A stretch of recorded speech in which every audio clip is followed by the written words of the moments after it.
Okay, how do I sound, guys?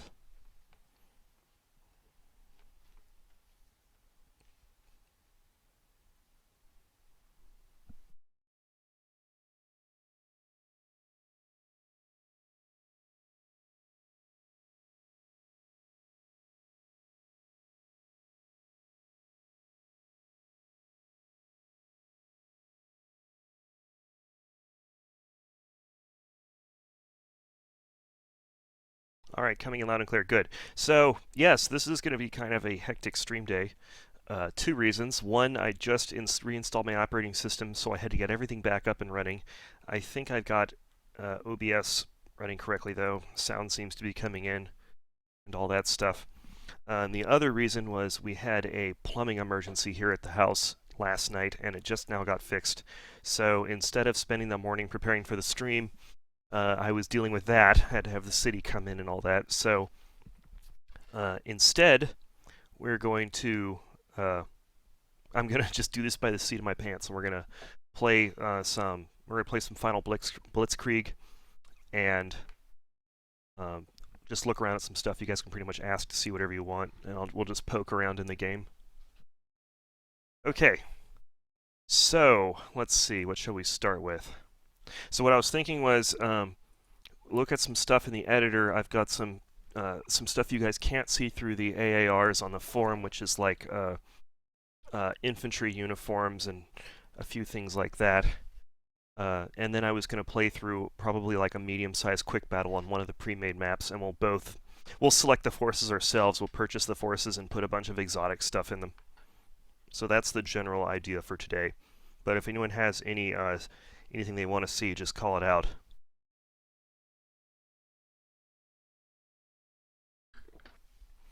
Xcroat asks, what happened to CMBS? You're going to have to be a little bit more specific. I'm not sure what you mean. What specifically happened with CMBS?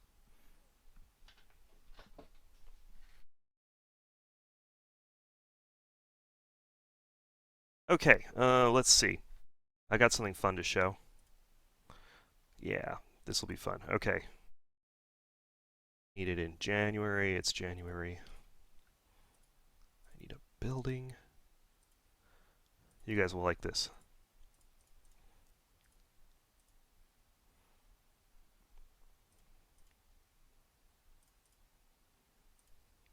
Nope, wrong one.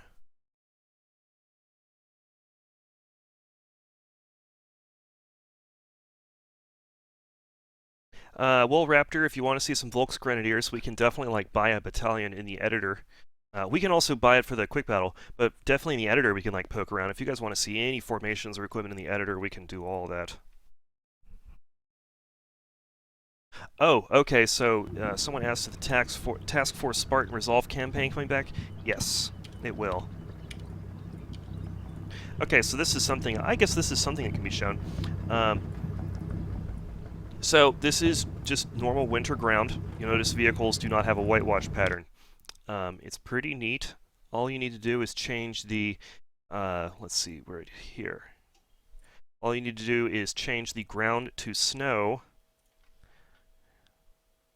and boom, whitewash pattern. But it only does that in January, where you get a whitewash pattern applied automatically, because the whitewash patterns were not super common in December. So you'll still get non-whitewashed vehicles on snow in December. But if you really want that whitewash snow, you can just put in the whitewash tag, and it'll force it to use the whitewash, so you can have it whenever you want.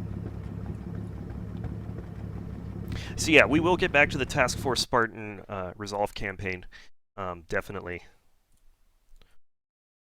With the holidays and work, I haven't had the time to stream and all of that. Let's see, where were we? Demo. So, and by the way, before someone mentions the music, that's just placeholder. That is not going to be the music. That's Battle for Normandy music. Okay, you guys will like this. So I think it was Mike that came up with this. He happened to notice that the Storm Tiger interior has the shell models already done. As you can see, it takes up a lot of freaking space in that vehicle. So we did a little something fun with the shells.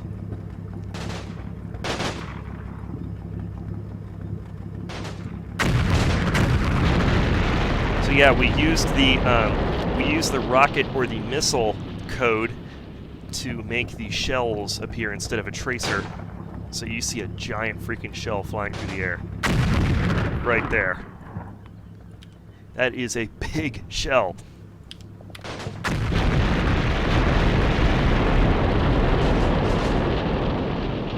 So, that's just a fun little thing to start off the day.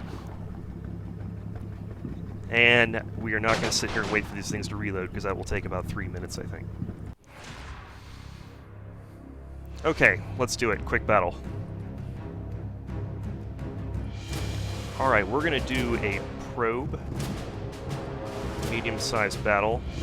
We'll leave it at 1 hour. I'll turn off the music for now so it doesn't drown out my voice. Alright, oh yeah, and so the game will come with 4 regions, Ardennes, France, Germany, and Holland. And depending upon which region you pick, it will automatically pick certain environmental artwork, like the language on the buildings will change, things like that.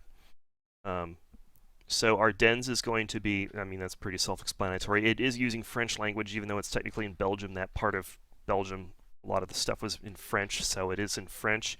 Then you got France, which is obviously all the writing and stuff will be French. Then Germany, everything's in German, and you get some, I think there's some new building textures.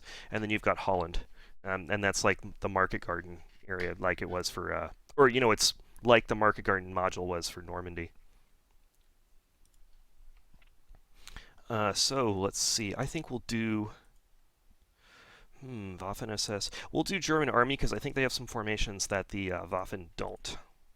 This will give us the best selection. We're going to keep rarity to off. We will not have any rarity whatsoever. And I think we'll go with light snow.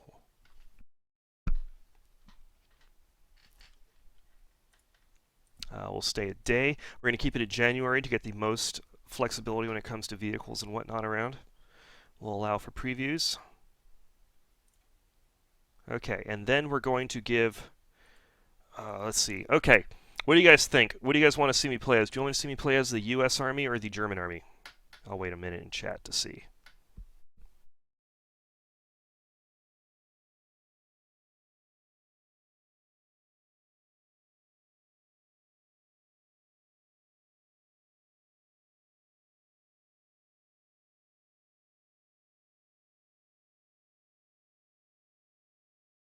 All right, I have got 1 vote for Germans.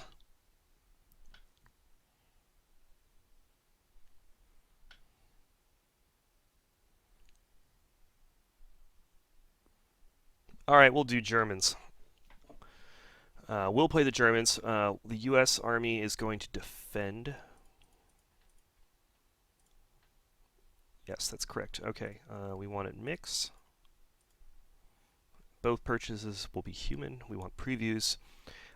So for the excuse me. So for the Germans, we're going to adjust the size down because we're better players than the AI, right?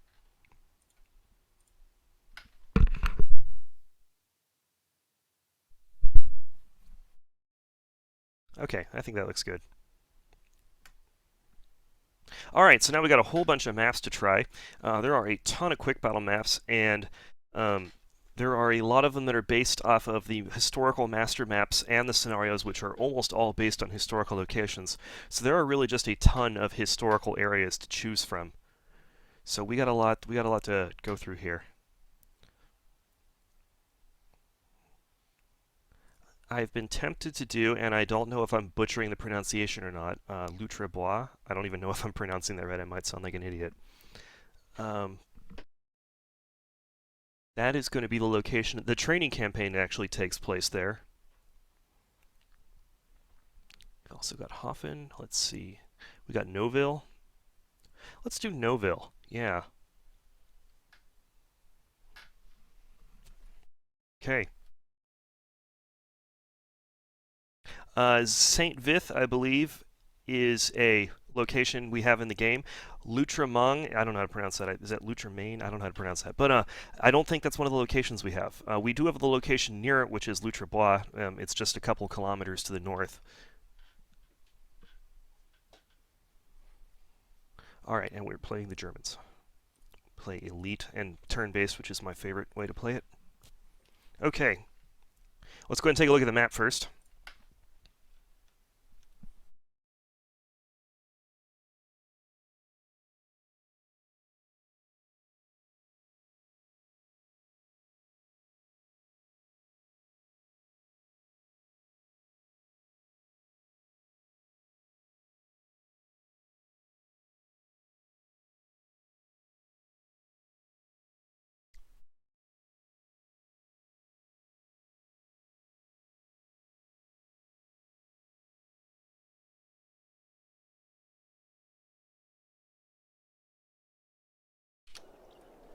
Okay.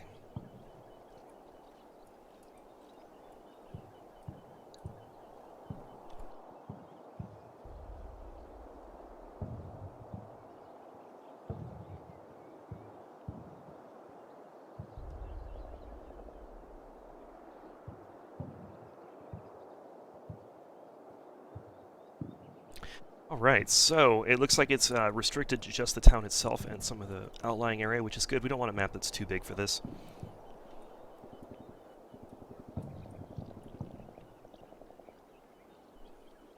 All right, so western end of the map is pretty well dominated by the town. Uh, Eastern end of the map is pretty much open and clear. Slightly higher elevation than the rest of the map. That will doubtlessly be important.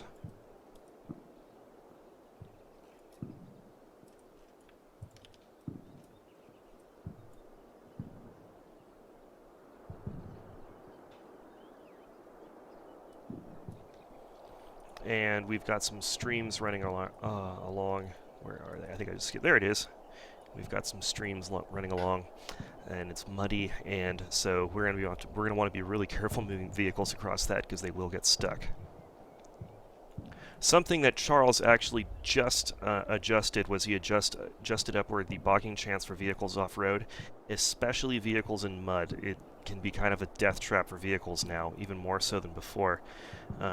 I'm not sure how it's going to work out yet because I haven't actually had a chance to really mess with the bogging settings, and it was literally just made like a day or two ago, so we might be in for some surprises there.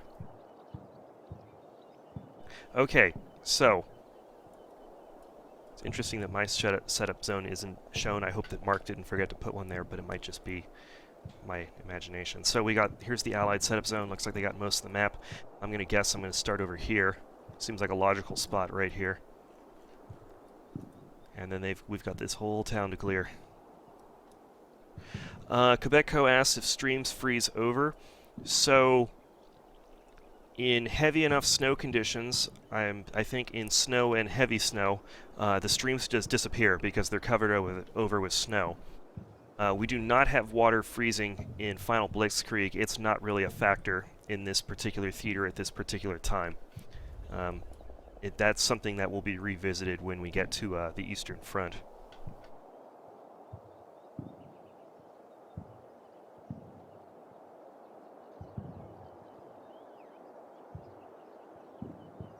Okay, so here's the map. Lots of open ground that I gotta move over is the basic takeaway message here, I think. So I think we might be going with some armored infantry. Okay, let's buy... Oh, that's right. Oh, that's why I was looking at that. We're buying the Americans, too. We're buying the Americans first. Okay, guys, let's do it. Let's do the Americans. Go ahead and throw out any suggestions you want in chat. So let's see. So these aren't going to be proper historical formations necessarily in the quick battle stuff because it is balanced around quick battle needs for the branches. So you'll have like some vehicles gone or whatever. So if we want to actually look at formations in detail, it's probably better to do that when we're actually out of this and we're just running around in the editor. I like the idea of using airborne infantry. Yeah, I like that. And then we can... Oh, that's reverse. Need to tell Steve about that. Yeah, I like airborne infantry, and then we'll do tanks, of course. But for the infantry, let's do airborne infantry.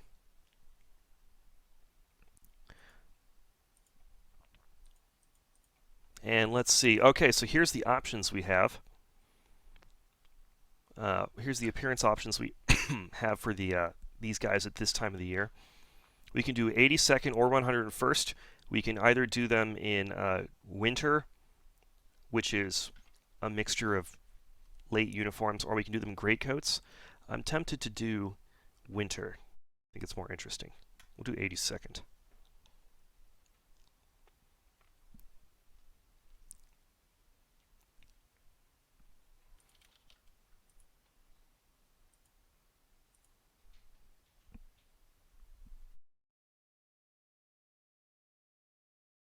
Raptor asks if there are Ranger formations. No Ranger formations. And yeah, you know what? Let's do 101st. What am I thinking? It's a bulge game, even though the 82nd was there too. But whatever.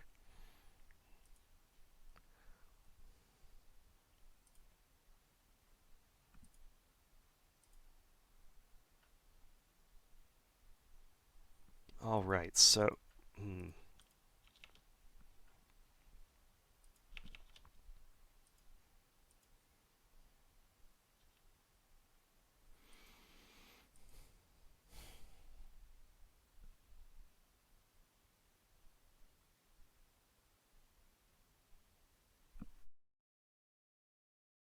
I think we'll give them off map. And we're going to put this stuff off map. That'll help save on points.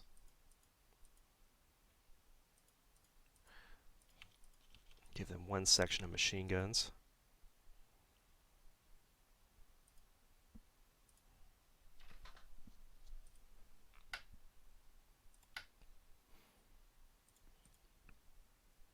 Okay, I think that's a good start for now. That's about half our points spent on the infantry.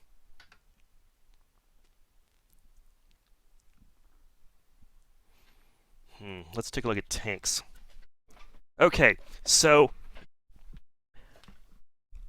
I think, and I think you guys will agree, that we need to have some M36 sluggers in here, right? I hope everyone agrees on that. We got to have some 90mm cannons. So there's two of them available. There's the M36 and the M36B1. The only difference is what sort of chassis they're using. I think if I remember correctly, the M36 is using a Wolverine's chassis, an M10 GMC chassis, and the 36B1 is using a Sherman chassis.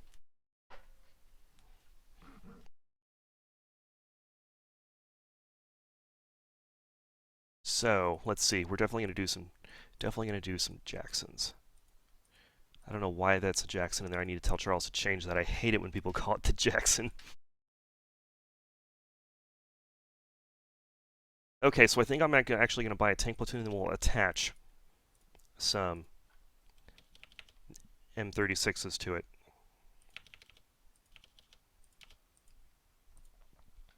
Okay, so obviously, and I mean obviously, we need a Sherman Jumbo with a 76mm because I think we'll do, what do we say, two of them maybe?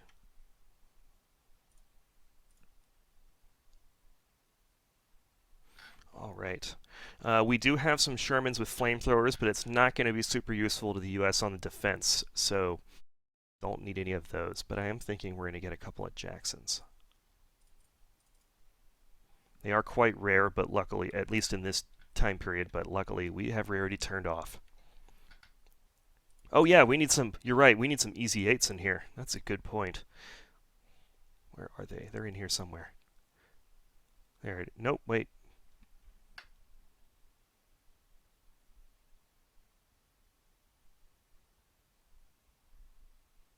Oh, there it is. Ooh, Chaffee, that's a good one. Let's get some Chaffies in here.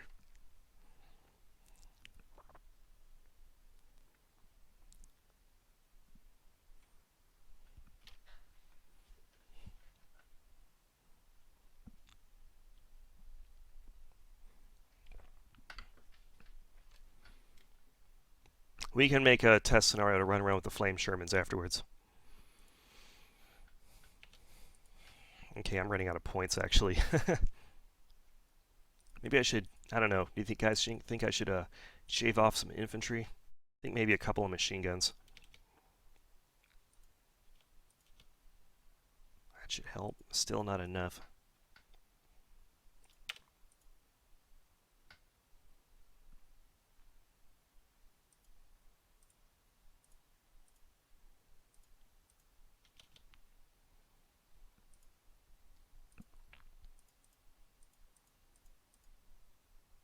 think it'll help if I turn them down from crack to veteran.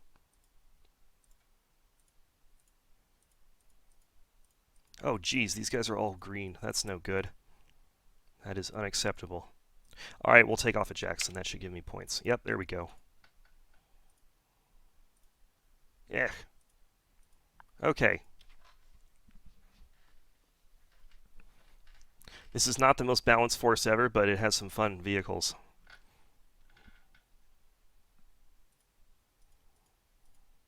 Let's actually make the Jackson really good.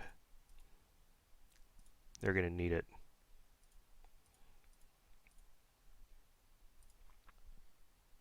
Okay, that's the Americans.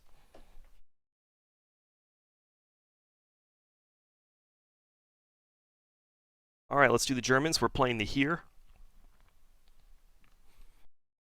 We have a bunch of stuff to play with.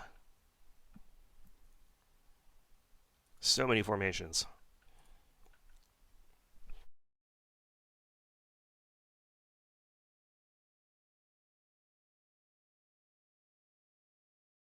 I like the idea of, oh, you know what? That's it. We're playing with some mountain infantry. Yes, mountain infantry it is. Okay, let's see.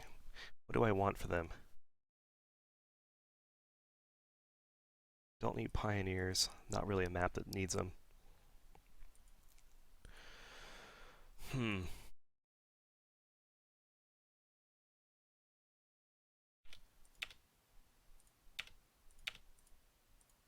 Again, maybe a section of machine guns.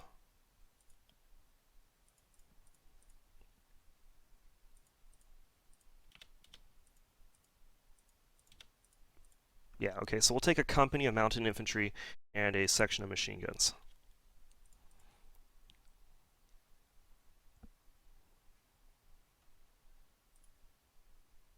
Okay, armor, which I know is what everyone wants. Let's see. So we will take...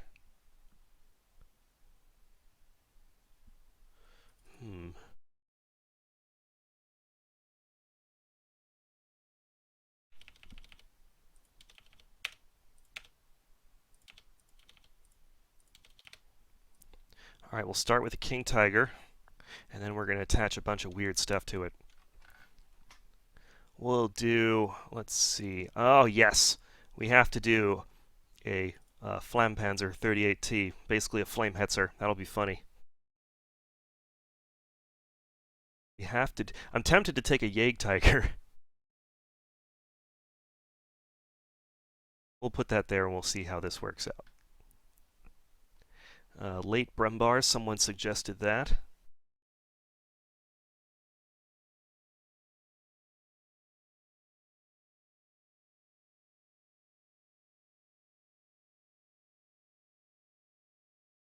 You know what? The Jägtiger, we already saw that thing wreck tanks in the AAR. Honestly, I'm surprised it did so well. I figured that it would bog and get immobilized and just become useless. I was very impressed with how the thing was handled. Yeah, let's do the Jagdpanzer 4/770A. That's an interesting vehicle.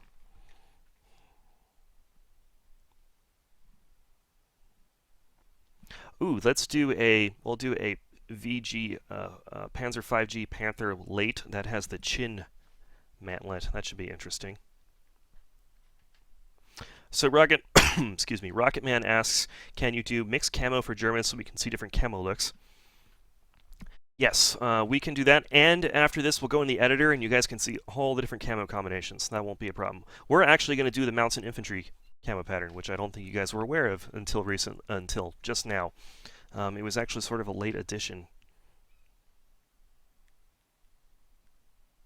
All right, we got 98 points.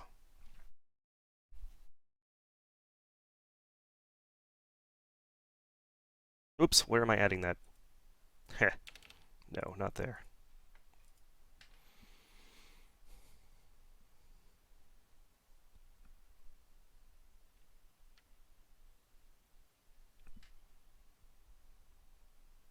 98 points.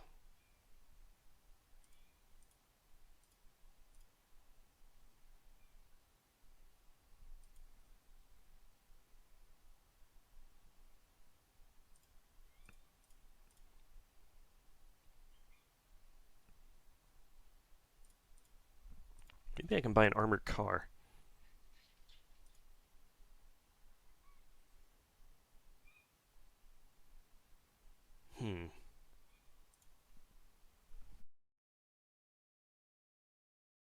I did hear Nashorn, and that sounds like fun. Let's see if I can get it.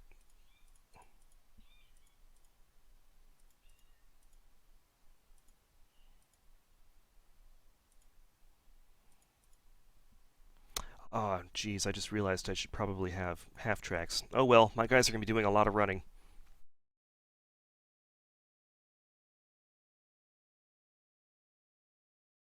Oh, and they've got... I don't think I can afford it, guys. I think we're tapped out on that. I should probably spend money on something else.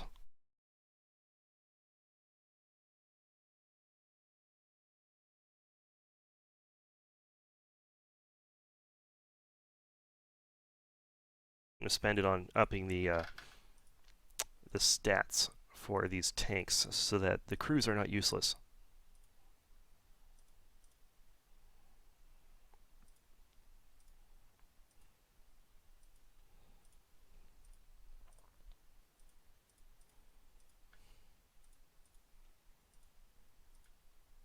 There, okay.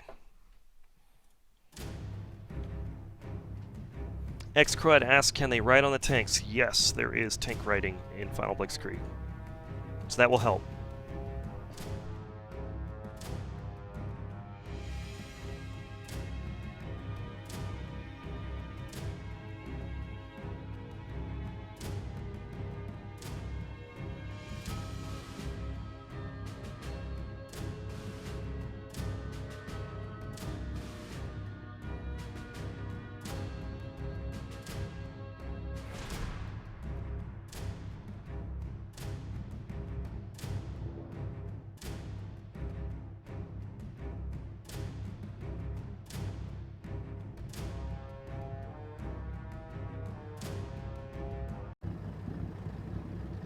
Okay.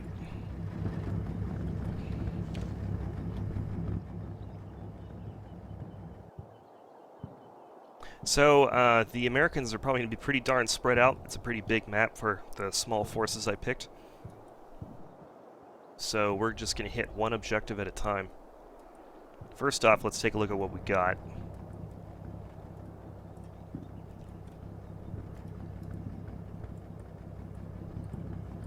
So, here are the German mountain infantry in their winter uniforms.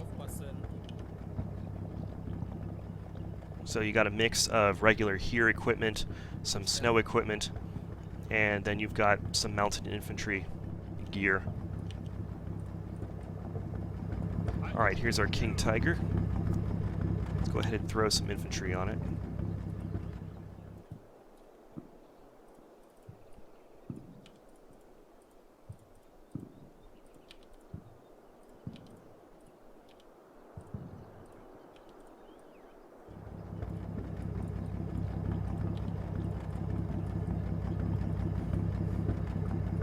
So, yeah, we can give some guys a ride.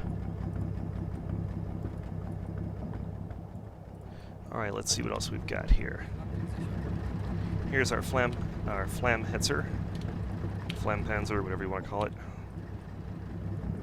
We've got our Brummbär Late, which is not really that different from the Brummbär Mid, Brummbär.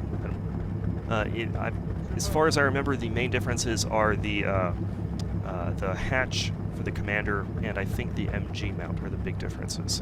It's functionally the same vehicle.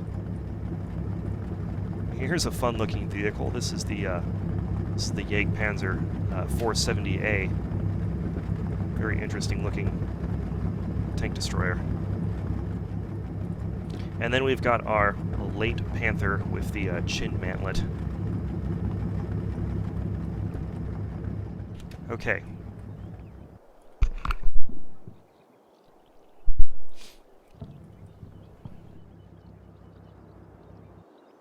So I'm going to keep my vehicles to the roads as much as possible. I really don't want them immobilizing.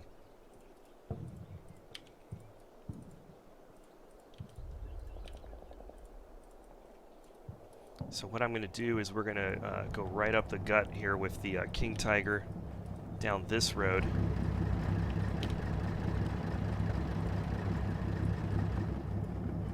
And then we're going to take the Panther here.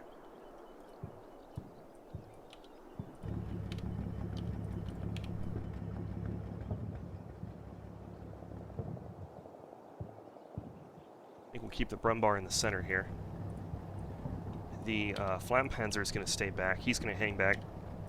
He will not be participating in most of the initial fighting because this cannon is actually a dummy cannon. It just has the flamethrower and a machine gun.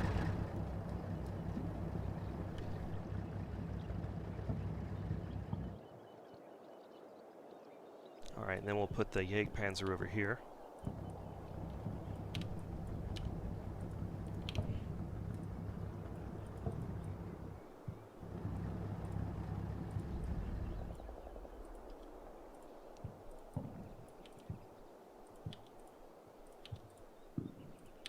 Actually, I could have probably gone with less infantry.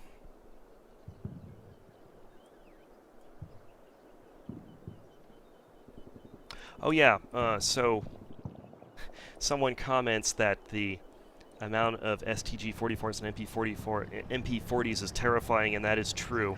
The mountain troops in particular have a lot of gear. A lot of Panzerfausts, a lot of automatic weapons. They're pretty mean.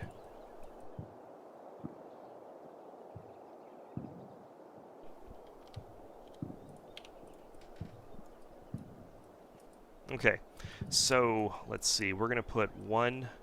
I think we're going to put one infantry platoon over here along with the machine guns. We'll set up the machine guns in this little wood line here. The rest of the infantry are going to approach this way. The vehicles are going to lead the way here since it's so open.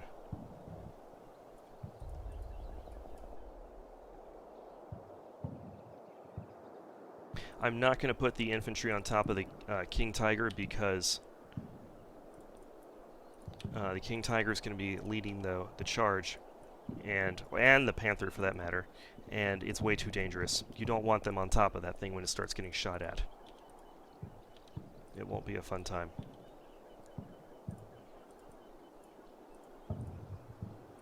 Alright, so here's the company. We'll just put them back here.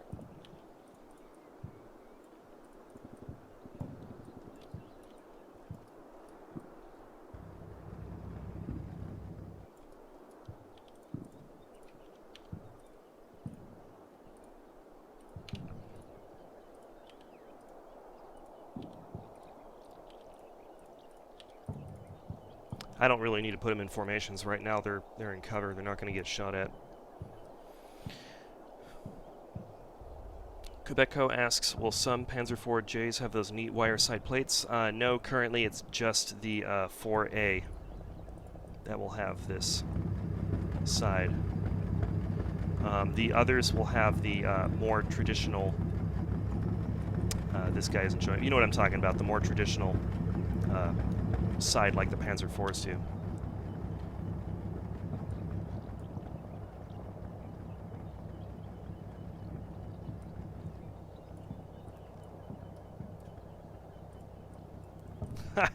These MG squads are kind of crazy. Look at all of the submachine guns on it. That would be a mean squad in close quarters. Okay, and let's see, someone asks, is the UI done or are there still some placeholders? The UI is done. Okay, so we're ready. I gotta get this moving. Taking too long. So we're just gonna go ahead and let one turn start. And then I'm going to fast forward through it and see if anything happens. Shouldn't. Nope. Okay, we're good. We're gonna start moving. Let's unbutton everyone.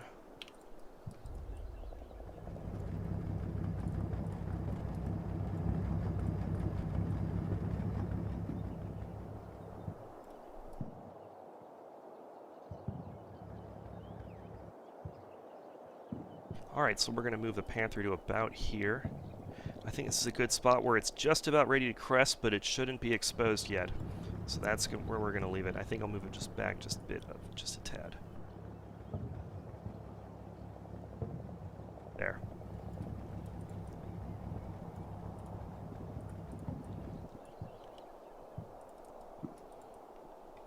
And we're just going to have all the infantry start walking forward behind the tanks. Alright, this is the guy I'm going to expect to start most of my engagements with until I get a better idea of what's going on. Yeah, okay, so that looks pretty good. These guys will be in contact first, I think.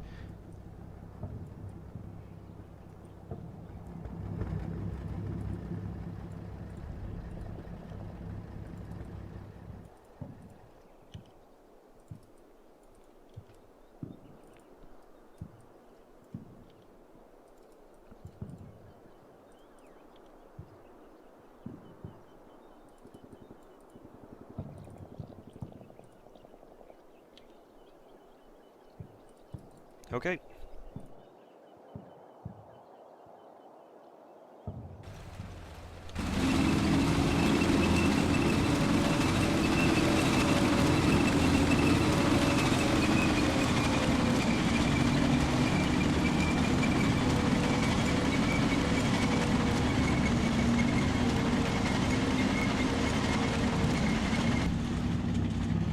Well, so far he hasn't exploded, so that's a good sign.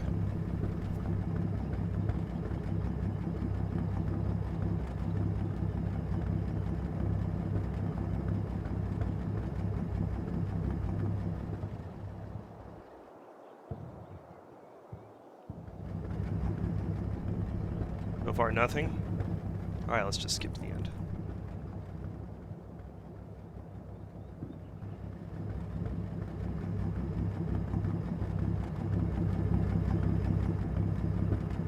Okay, so I'm actually going to be able to see the objective as soon as I move a little bit further. I think you might even be able to see him now. Yeah, so, alright, so we're going to leave him there for now. We're going to let the infantry get up forward. So apparently a couple guys just came in late, so we've just started a quick battle.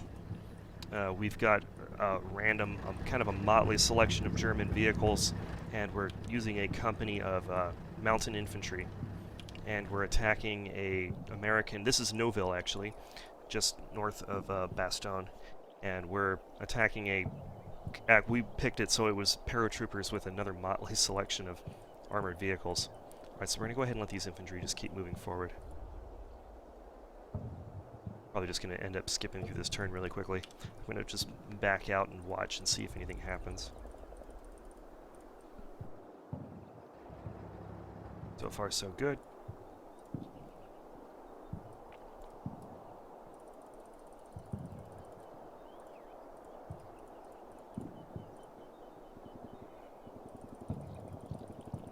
Maybe I should have put some infantry on there.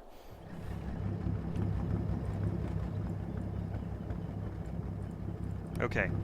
Another turn or two, they'll be in position.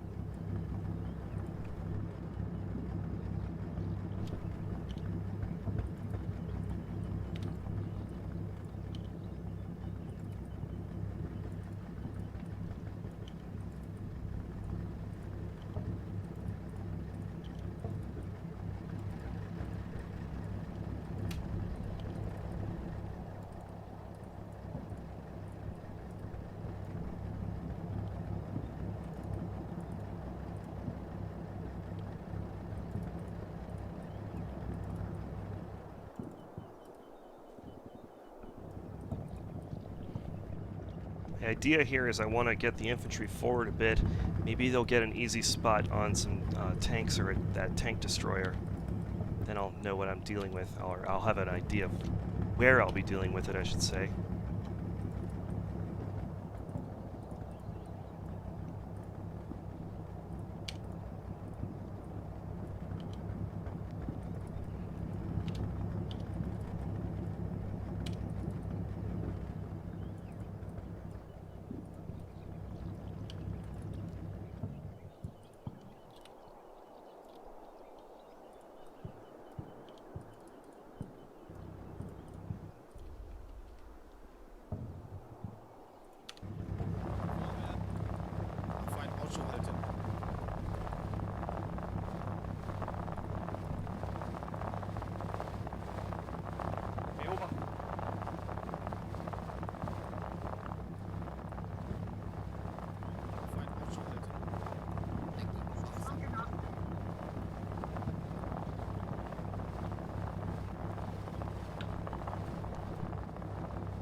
Beobachten!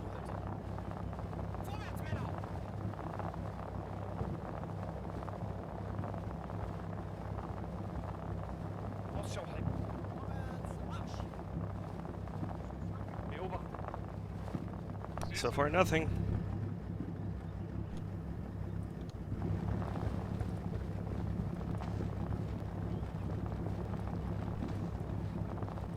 Feindlicher Panzer gesichtet. There we go. We got a spot. Perfect. It's the 76mm Sherman Jumbo.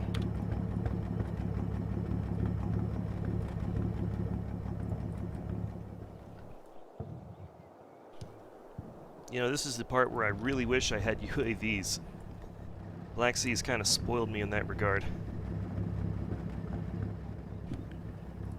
Alright, so the King Tiger is never going to get a shot on that. We look at it from the King Tiger's perspective. Yeah, no way.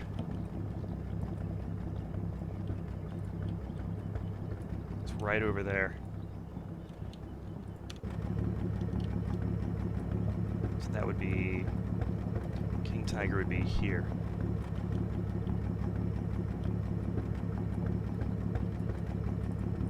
So that means I'm going to have to deal with it with the Panzer, or with the Panther, and that's a dicey proposition since this is a Jumbo. It can... I think I still have the advantage because I definitely have a better weapon than the Jumbo does, even though this is a 76mm.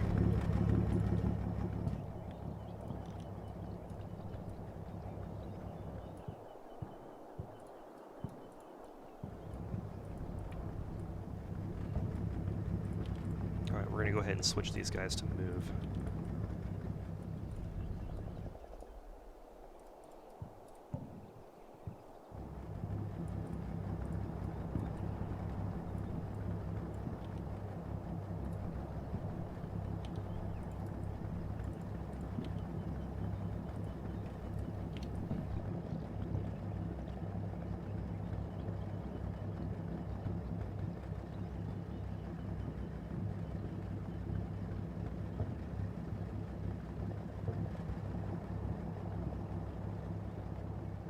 Move these guys towards the stream down here.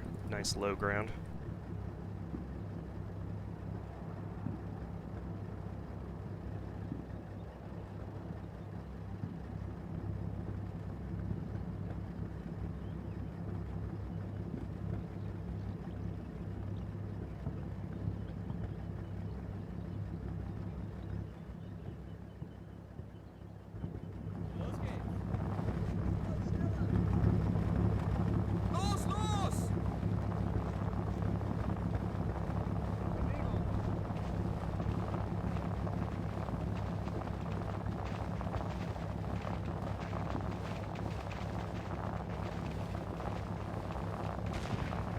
I hear a shot. Is that from this guy? Yes.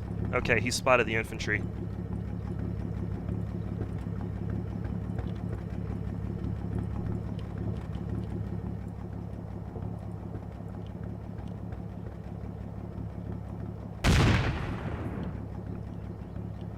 Went very high. Just not surprised he didn't have a very clean shot.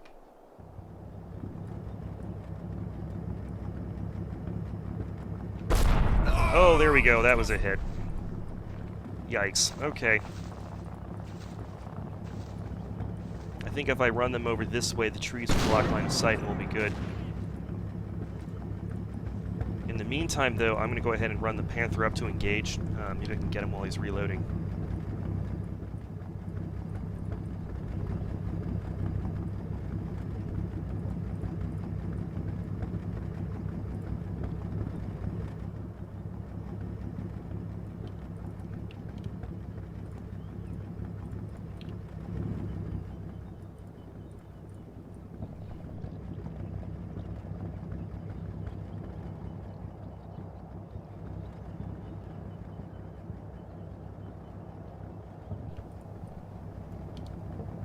Alright, so we're going to run them over here. That should get them out of line of sight of that tank.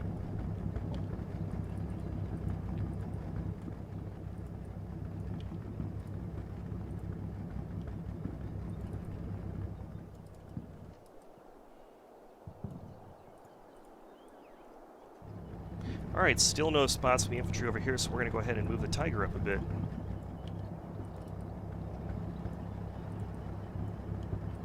And the Brumbar.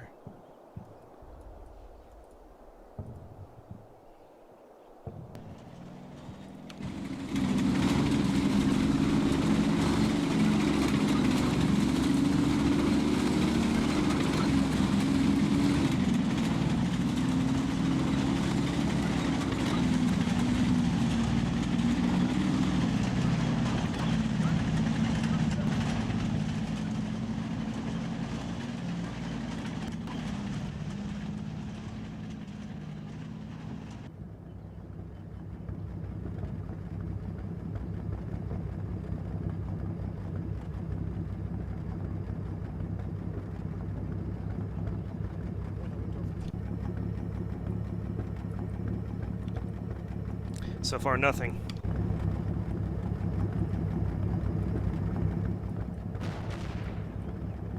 Alright, I saw a shot. I heard a shot. Where did that come from?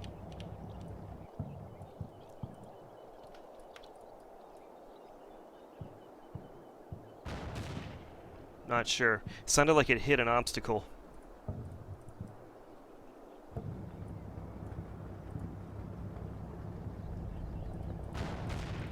There's another shot. Where is that coming from?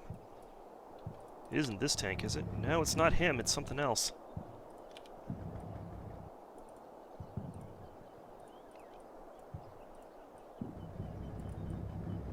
Alright, well, let's see. I think... Yeah, I'm going to go ahead and leave these guys here for now. The infantry are right next to them, and hopefully they'll pass along that spotting information sooner or later. So we're held up on this end for now until they spot that tank and kill it.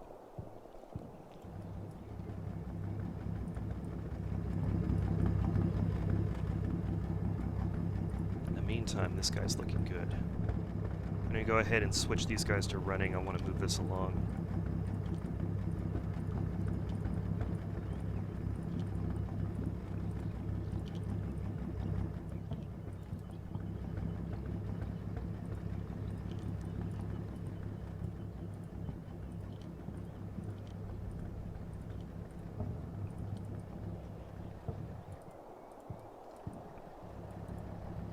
Alright, since something is shooting, I'm not sure where it's coming from, we're going to hold off on moving these tanks for now.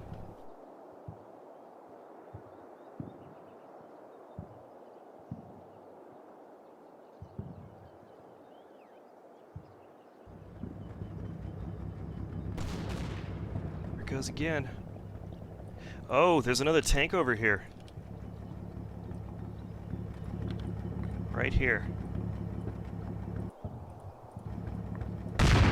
There it is.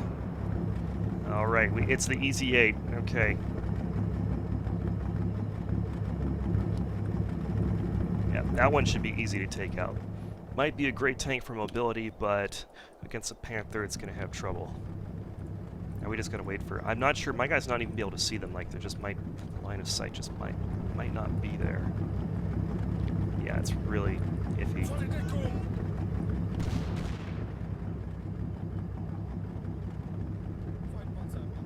There we go. We got a spot. Okay, Panther finally saw him.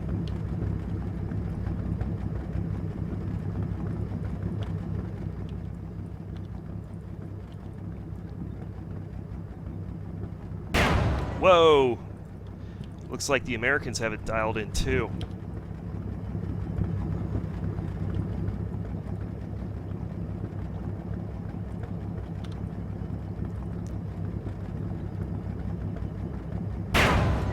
Oh, that could have been bad.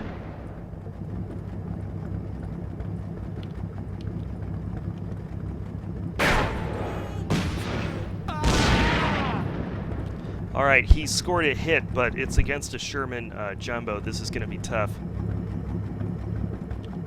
Also, it appears that there is a minor... Oh, wait, nope, there it is. I see it right there. There's the... Yeah, okay. Jeez. Just bounced off.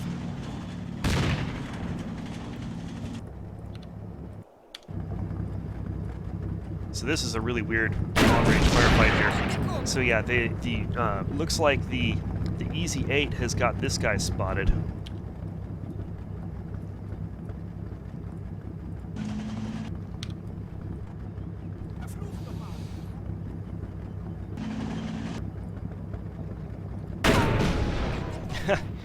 He's right, the ricochet did kill someone.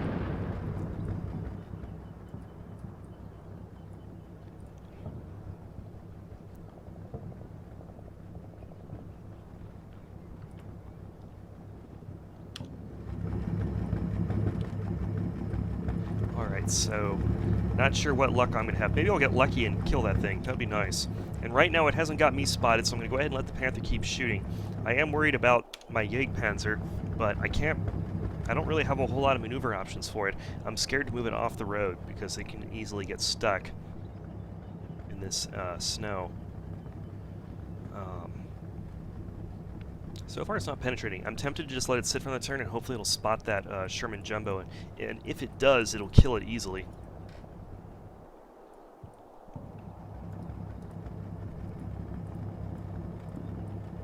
Alright, but that does mean I can move the King Tiger forward because we verified where that fire was coming from. So we're going to go ahead and move this guy up.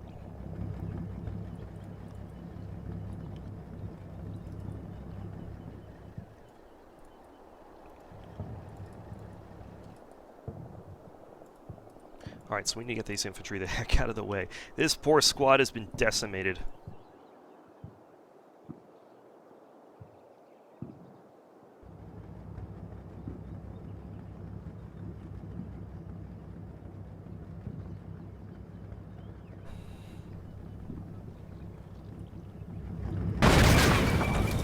Well, that's that.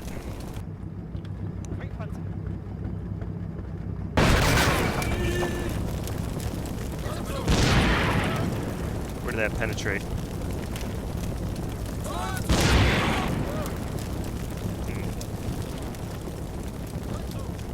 Let's see how this guy did.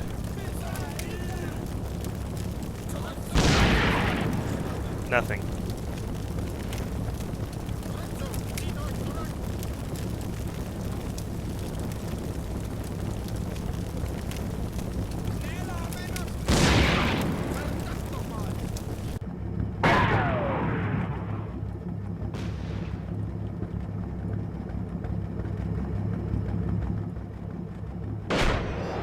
Whoa! Did he just get the commander?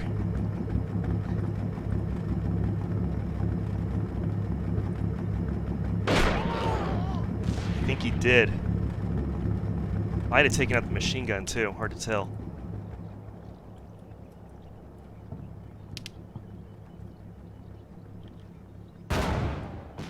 Sooner or later he's going to kill this guy. At the very least, maybe he's going to knock out his weapon. He did just get a weapon hit. I think he hit directly on the barrel. So there's a very good chance that that thing's main gun is gone.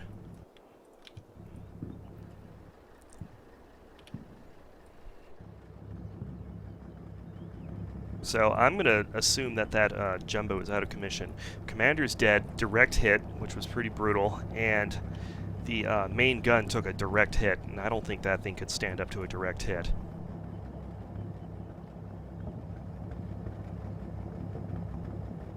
We're also starting to approach our first objective here.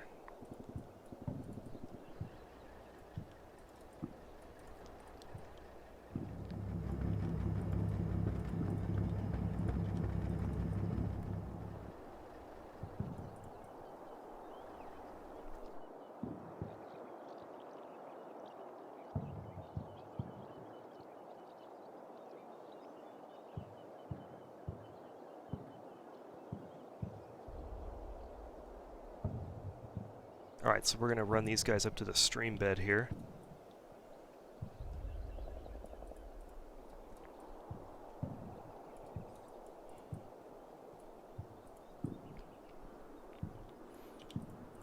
While the rest of the company covers them, or the rest of the 2 platoons about they have there, these guys will move up from the stream bed into that building there.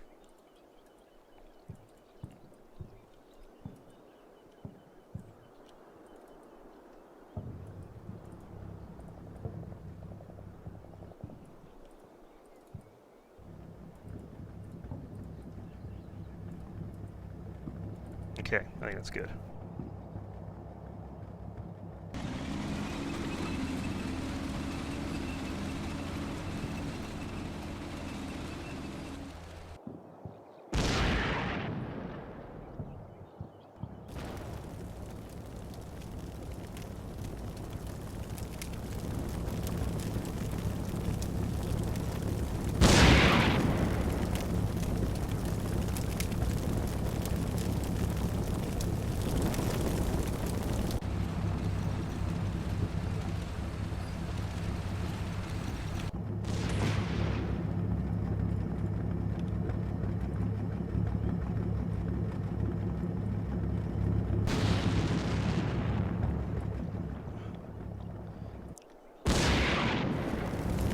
Yeah, that thing's cooking off now.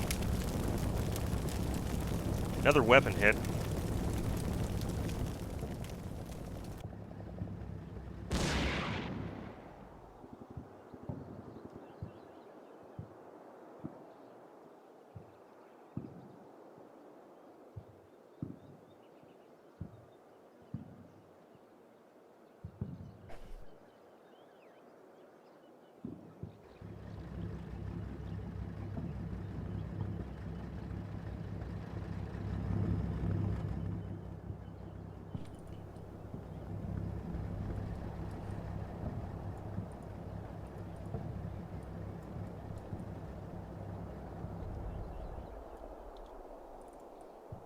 Alright, so we're going to go ahead and start moving infantry in there.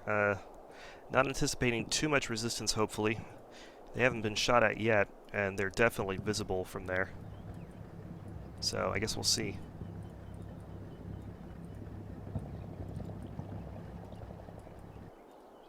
Alright, so I'm pretty sure that Sherman is completely out of commission as far as offensive goes. So we're going to go ahead and move this guy a little bit forward. Oh, he does. Maybe I will keep him there. Here's what I'm going to do. I'm going to give him a target armor arc right here, and hopefully he decides not to violate it. That's a little bit too close. Let's try it again. Yeah, that's barely touching him. We'll do it like this. There.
Oh, that's rifle fire. I hear rifle fire.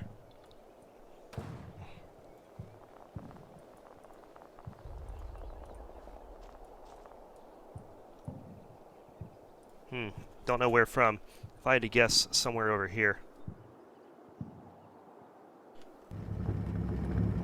Okay, so Panther is definitely sticking to its cover arc.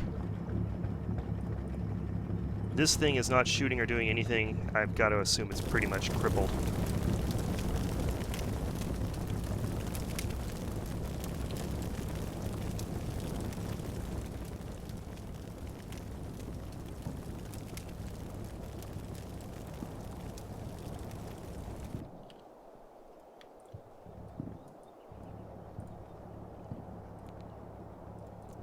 Alright, we're going to try moving the Panther forward a skosh and see if we can't get a hit on it.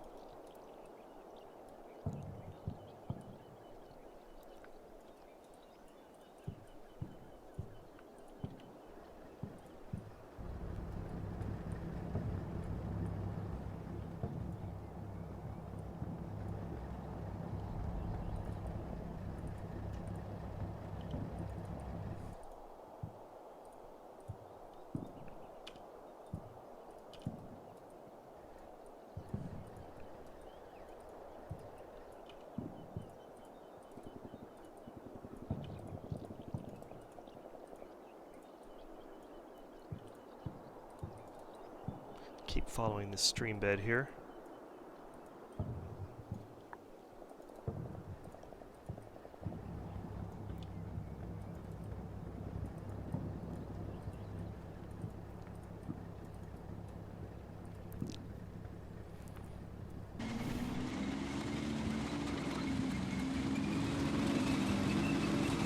Alright, let's check out this Panther.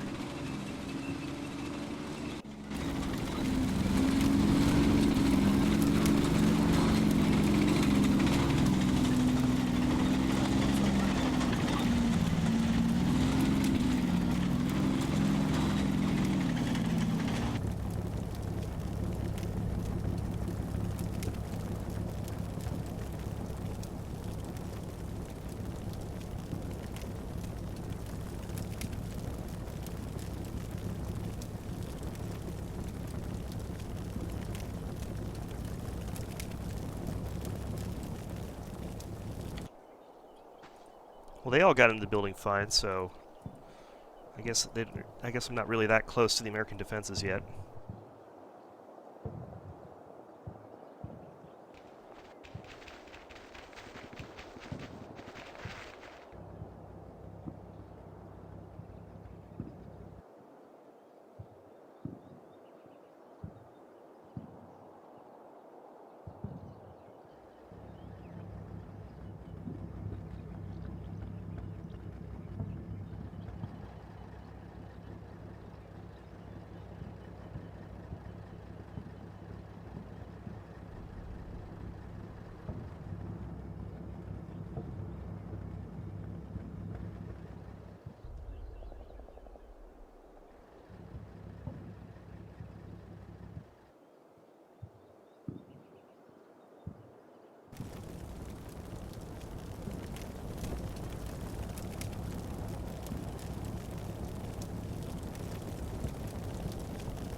Sooner or later, we're gonna get a shot on this EZ-8.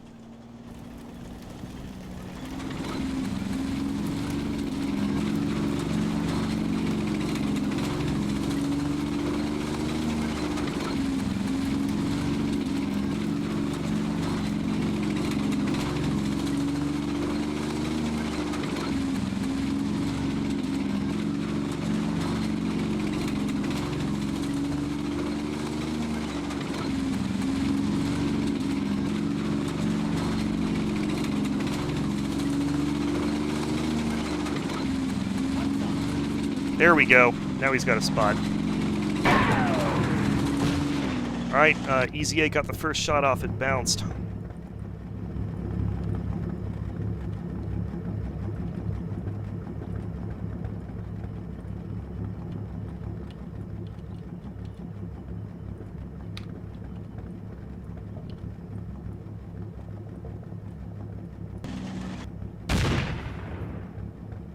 Wow, hit the top of the turret.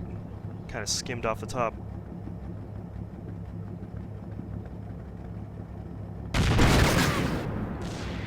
Okay, I think they might have killed each other. Nope, this one's still alive. Oh, great. Okay, well, Panther's dead. The EZ-8 had a turret penetration, but it's still operational.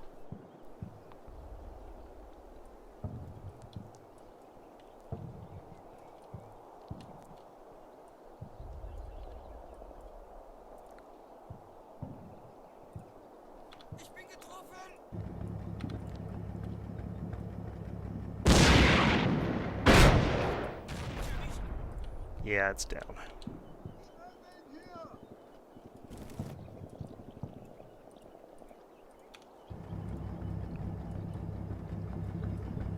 Alright, well, we're into the town now, and so far, no resistance other than those tanks.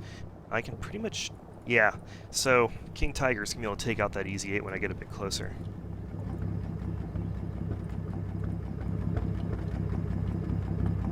It's actually pretty darn close to getting a spot on it, but this little shack here is blocking view of it.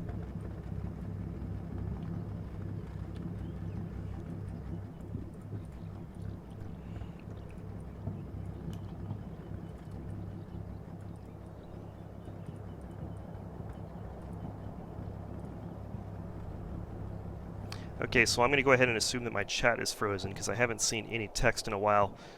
Let me refresh the page.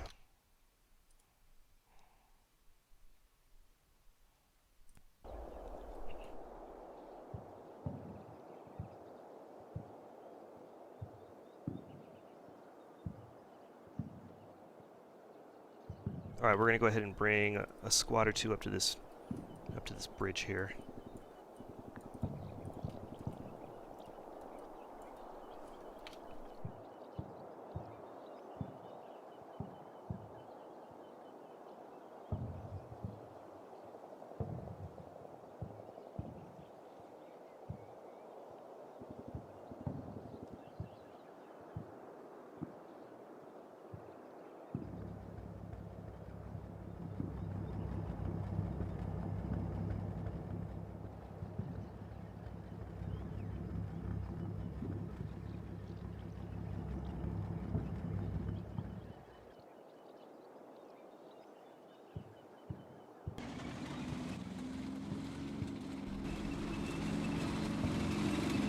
I missed a chat about combat mission Iron Sky.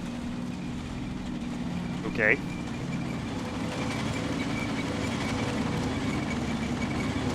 That would definitely be an interesting expansion. Yeah, he's not. I don't know if he'll be able to see anything yet. I'm half tempted to shoot that shack down so that he'll have a clear line of sight. Ooh, I just got an idea. I can have the Brumbar shoot at it, knock the shack down, and the shack down, and then when the dust clears, if there is any dust, the King Tiger will have a shot.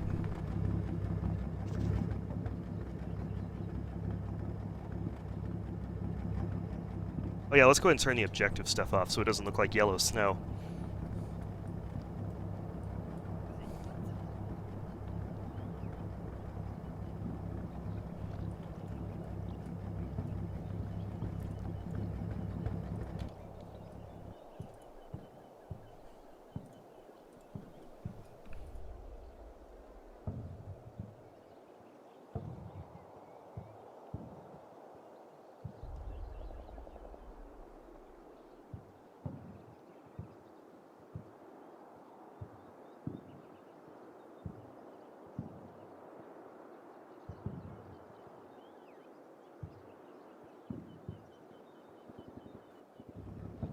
Alright, here we go. We're gonna try this.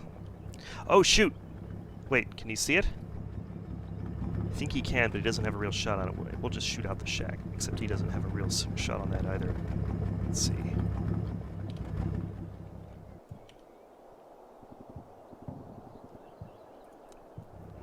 Interesting.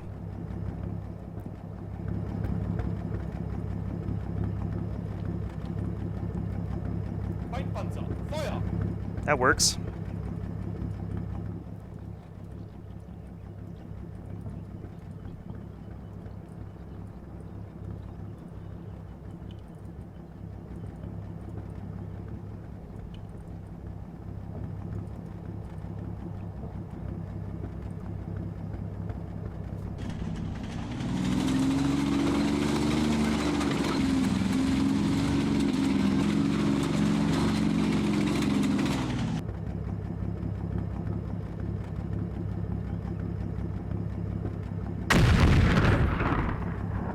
Alright, he shot, but it went low.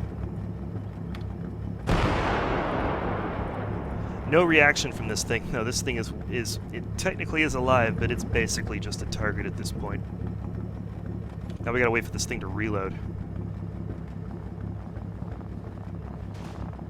Oh, I hear shots.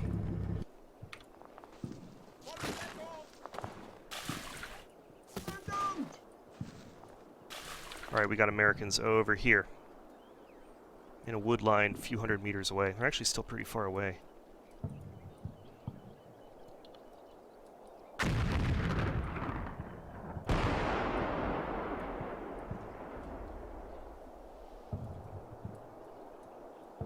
Okay, more Americans.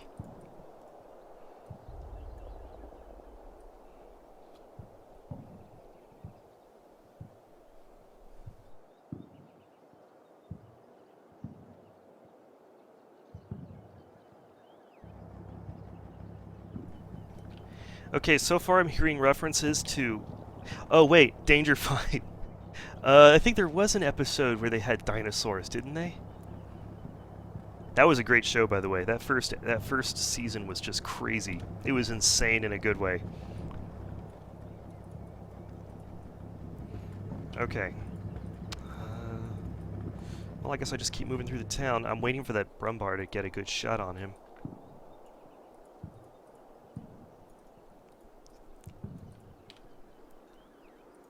Alright, we're going to start putting down some area fire.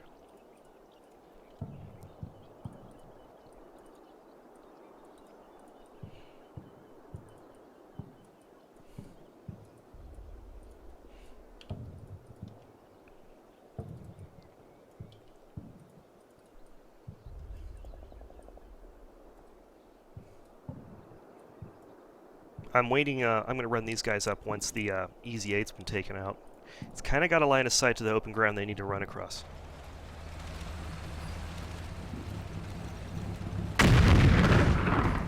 Got it. Okay, there we go. And that thing is shooting a 150mm heat round. That should definitely kill a jumbo.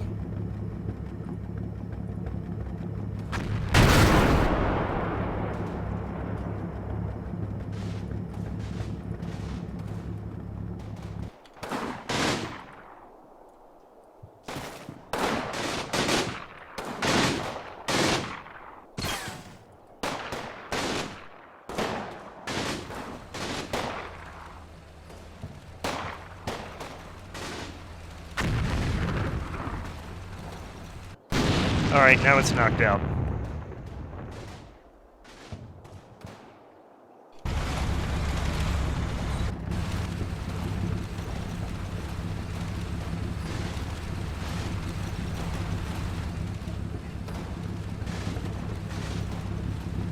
Come on, shoot.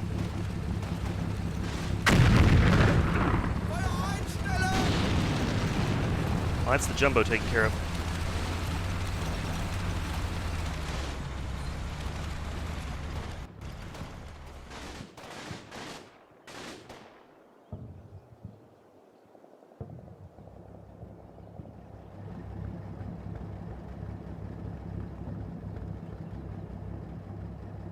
Alright, we're looking pretty good in town. No resistance so far encountered in the heart of the town. Oh, what do we got here?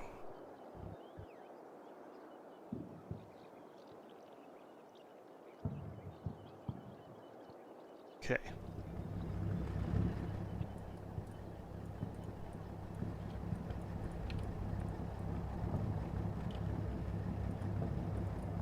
I'm gonna bring this Tiger over a little bit. Maybe we can get a shot on that.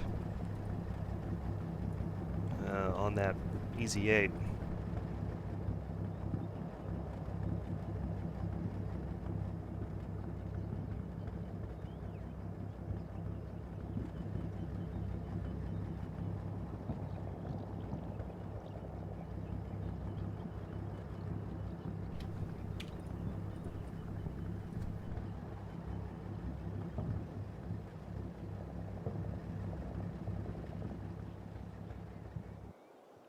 Someone asks, how much armor does the Jumbo have compared to the regular Sherman?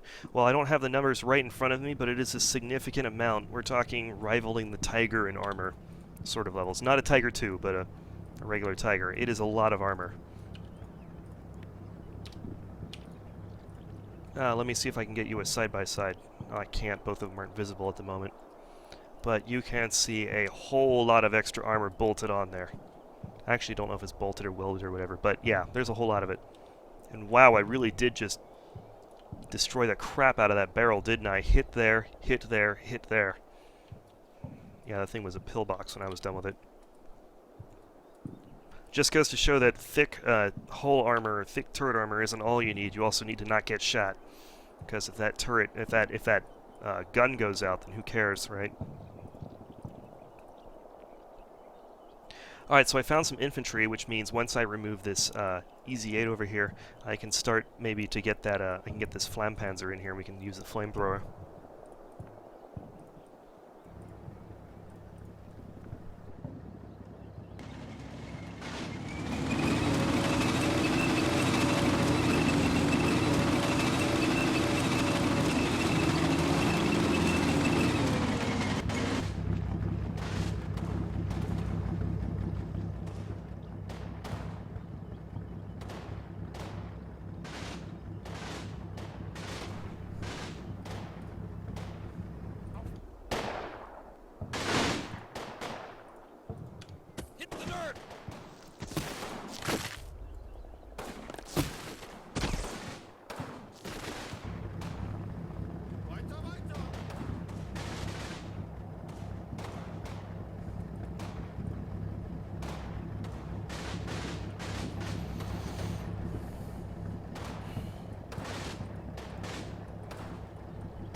Alright, someone's got a spot. Who is it? Infantry out there. I don't care about them.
I hear gunfire. What do we got?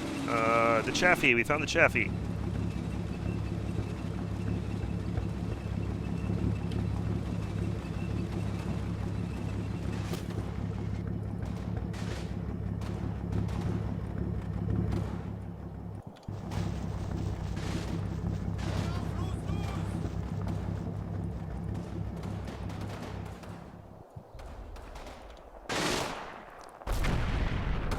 Oh, I just heard gunfire. I just heard a tank fire.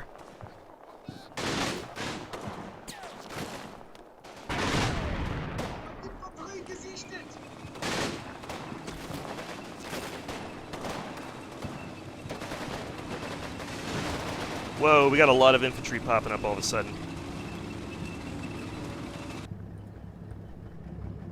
Okay, I think the Chaffee spotted my...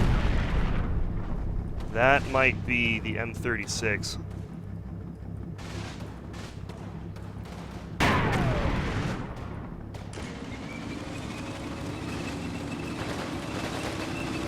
Got Americans over here.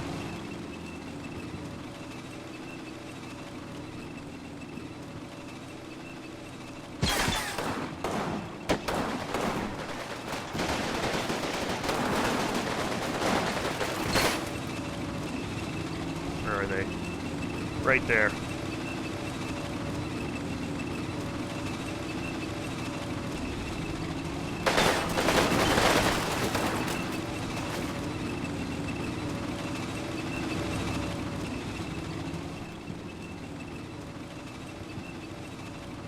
Alright, well, something started shooting at this Tiger. Where are the hits? Not sure.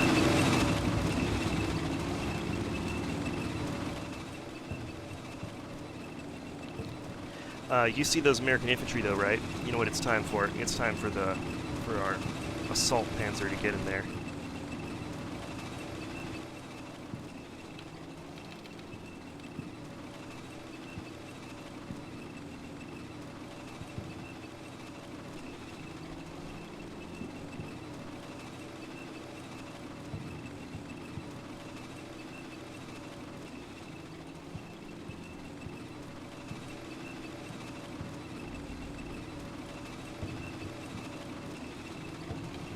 Also gonna get the Flampanzer in here. Dang it.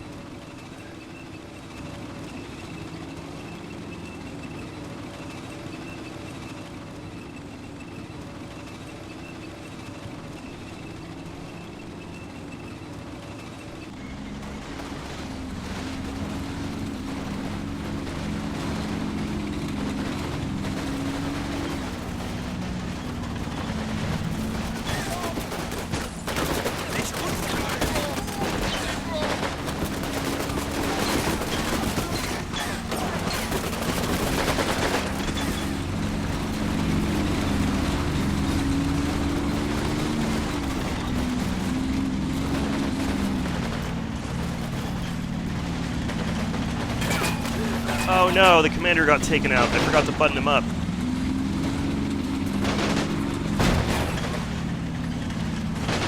Ah, this thing took a good hit. Yep, and he's like, screw this, I'm out of here.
Took some losses getting across this field, but we are getting across.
Okay, I think we got the upper hand there now. When the when the 150 millimeter armed assault vehicle and the flamethrower tank show up, I think you suddenly get the upper hand in a fight like this.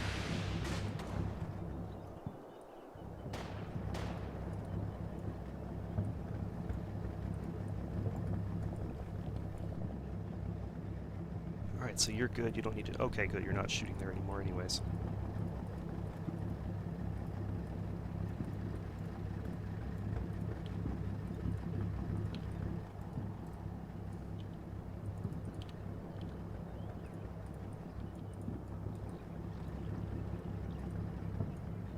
Alright, and while he is working him over with the flamethrower and stuff, these guys are going to pop up in the buildings next to him and yell surprise.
These guys are about to get a rude surprise.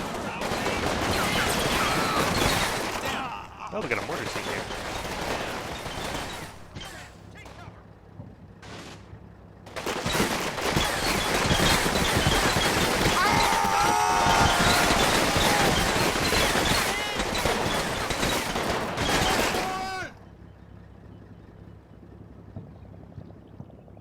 Oh boy, there's a lot of them around this little church thing here. I think it's like the whole platoon, maybe.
Hey, Spy Cosmetic, how are you doing? There it is, we found it. The M36. Looking over there for some reason.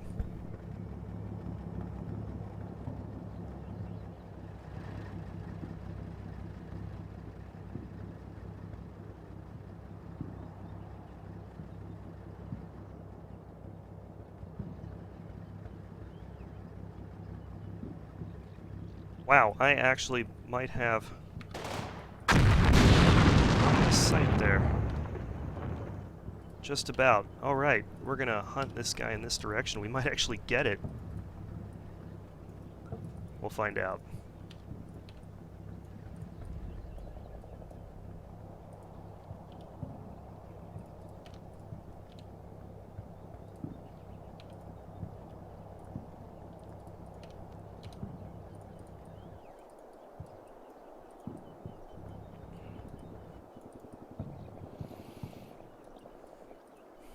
I'm not even using half my infantry, they're still sitting in the back.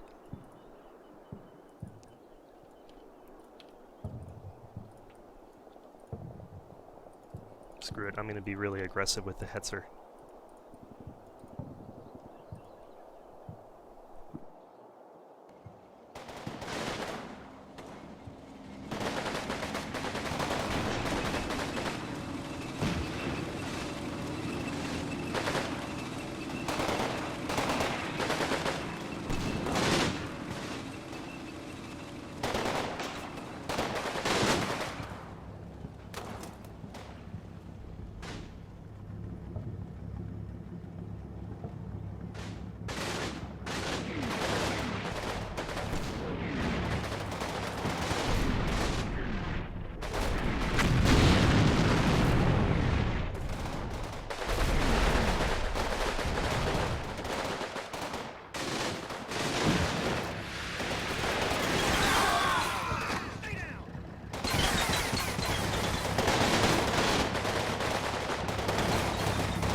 Okay, no spot.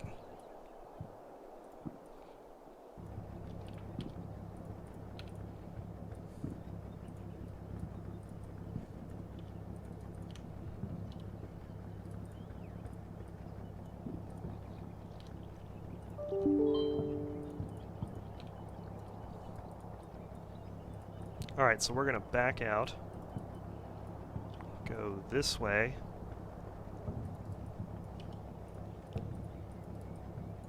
We're going to go around.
Whoop. Here we go. We got a spot. Sorry about that camera going crazy. When I move it on the cursor on my second monitor, it does that sometimes. Okay. There we go. There's the Chaffee. Yeah, that thing's toast. Look at that right below the turret. Beautiful shot. Easy shot, too. I mean, it's point blank. Alright, let's keep moving forward.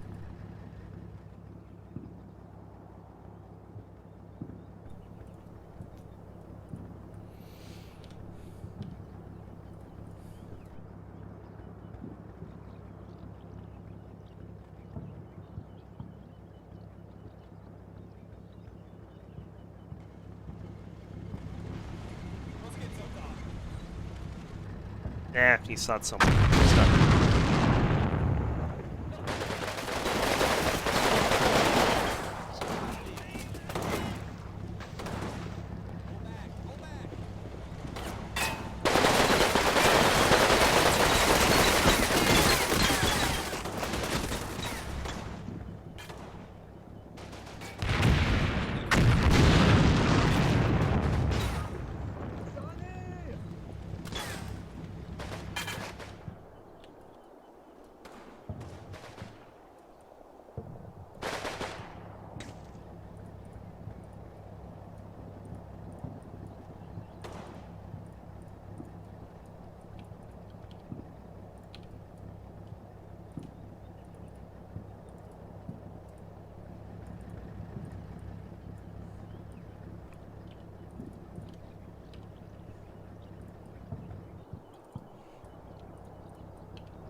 There, that should get him.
And just because there wasn't enough overkill.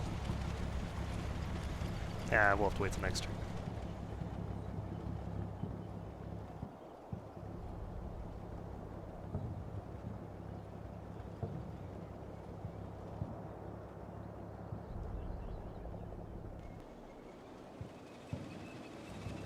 Uh-oh. Okay.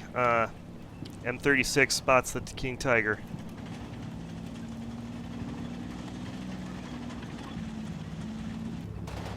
Maybe? No, wait. No, he doesn't.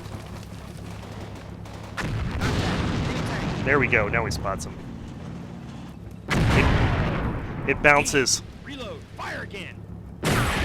Oh my god! That went between both of those guys. Fire again.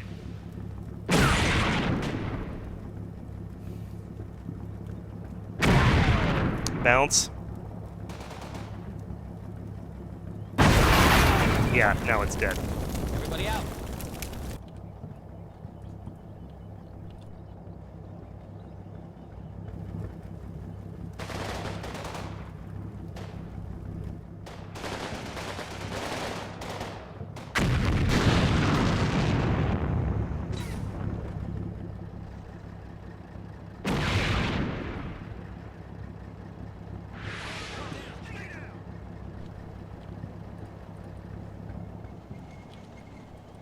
Alright, we kill this Easy 8, and I think they're going to surrender.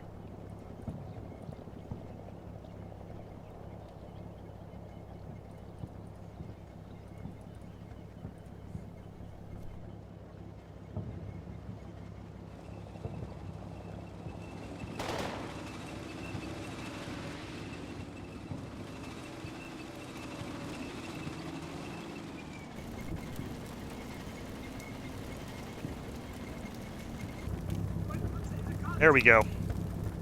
Boy, this King Tiger just cleaned up.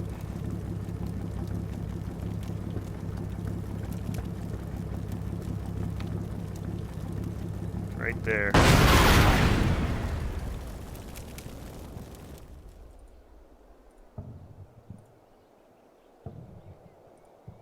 Wow, still no American surrender.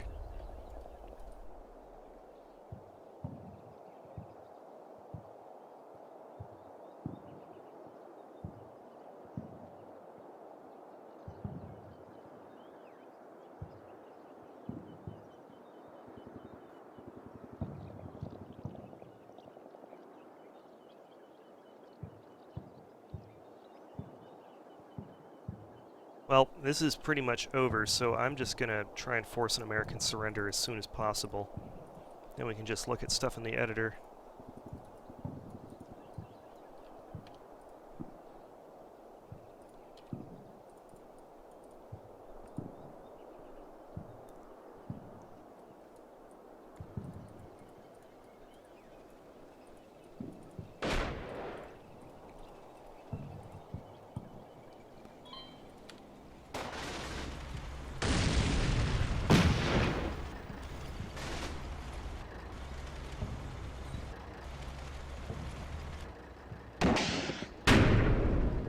Wow, that got close. That went right underneath the bottom of it.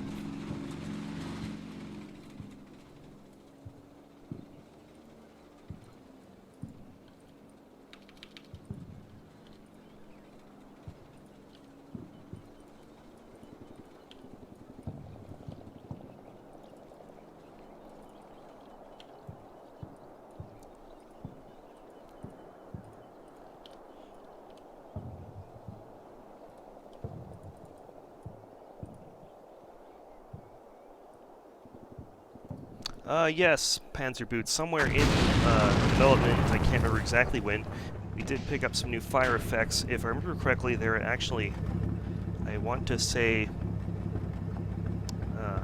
Mike got them.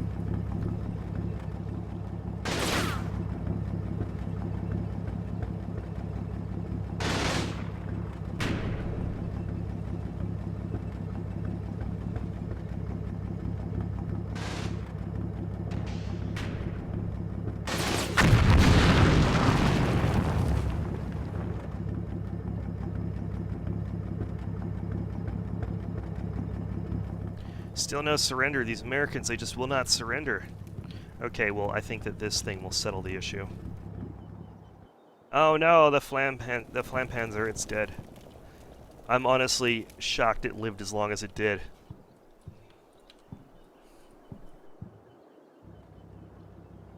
And King Tiger Commander's like, ugh, as usual, I gotta come and deal with everything.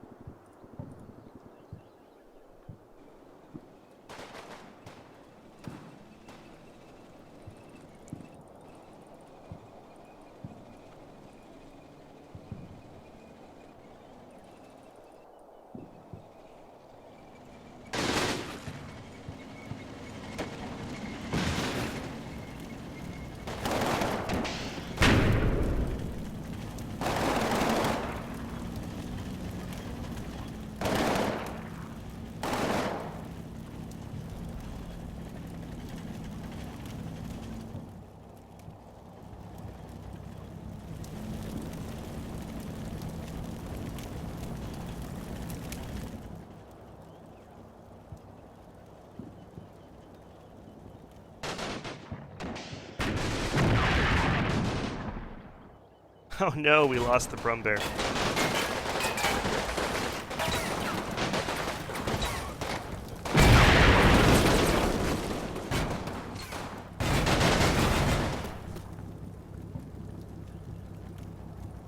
Okay, well, I'm just going to cease fire. This battle's over. Not sure how many objectives I have. It doesn't matter. It's a quick battle. Major victory.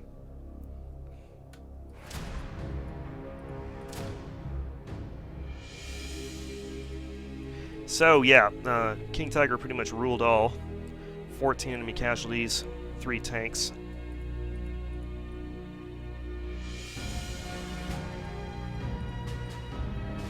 Sherman Jumbo was pretty much just a target, but this EZ-8 was kind of a pain. Knocked out 2 of my tanks.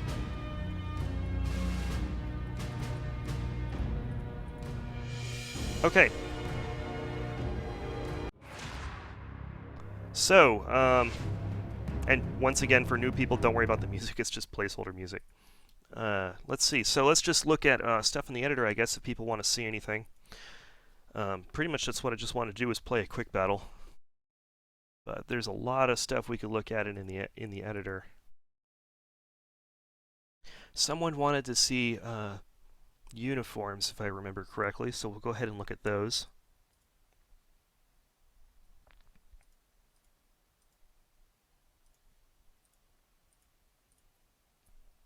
So for American infantry, let me get some buildings and stuff in there so some guys have something to stand behind.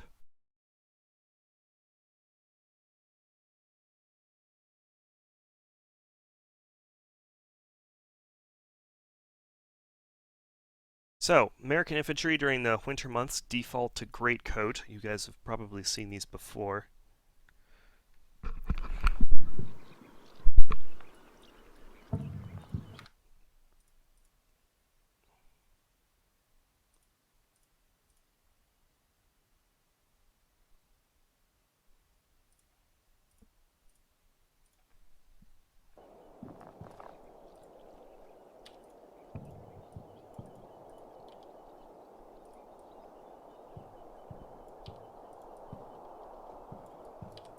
So yeah, you've got your choice of the greatcoat as one of the uniform options. I believe that was first seen in a Gustav line. Fun fact, all the winter stuff we put in Gustav line was actually bulge work that was kind of stuck in early.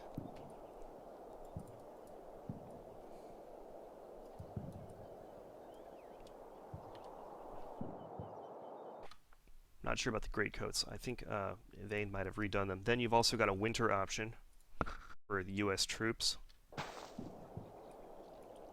which puts them in a variety of new uniforms. Now listen up. And you can also get guys with that are all bundled up. Okay, Sergeant. So yeah, this is for any U.S. troops, winter option for late war gear.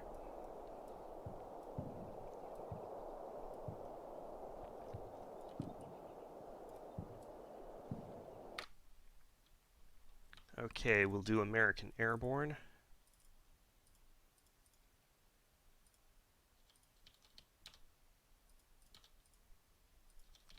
We'll do one platoon is Winter 101st Airborne. We'll do one platoon is Winter 82nd Airborne. And we'll just do Winter.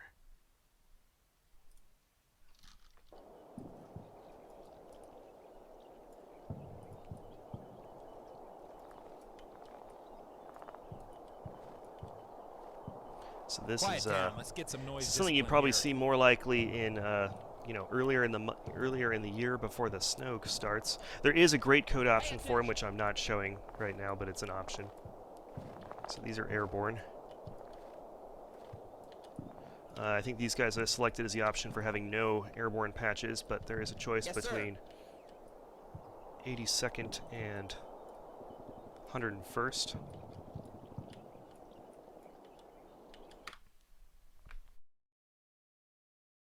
Let's see, U.S. formations. Let's see. We did add, in keeping with stuff we've done before, we did add a straggler group for the U.S. And that's pretty well fits a bulge theme for for some of the U.S. units that were pretty much disorganized. So it's just like the German straggler units were done in, I don't remember which. I think we did that in Red Thunder, I want to say.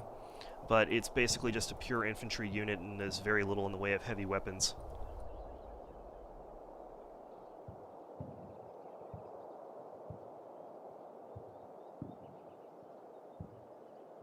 Let's see. So the U.S. didn't really add a whole lot of new formations, in this time period, but all of the major formations have been updated, to late 44, early 45 standards in a whole lot of low-level ways. I mean, they didn't change a whole lot on the large scale, like, basic battalion structures pretty much remain the same for the U.S., but there's lots of small differences, like in the distribution of weapons you have, and so on and so forth. I believe someone wanted to see I believe someone wanted to see armored infantry.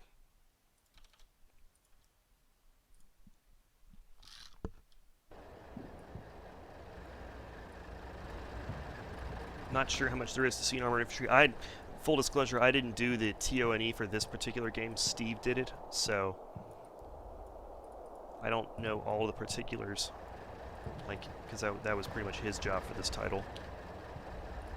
Not sure much changed with the armored infantry for U.S. armored infantry. Germans have a number of interesting new formations that I'll get to. Also, the guns will whitewash right along with the vehicles.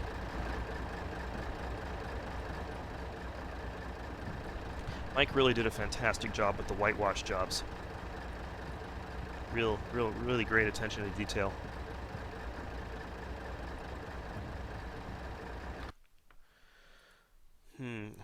Someone asked if there's an airborne straggler group. I don't believe so, no.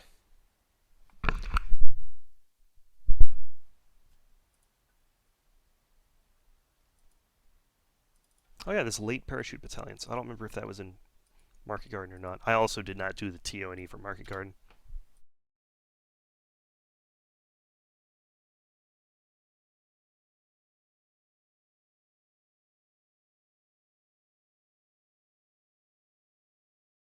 Okay, Germans. Right off the bat, you got Volksgrenadier.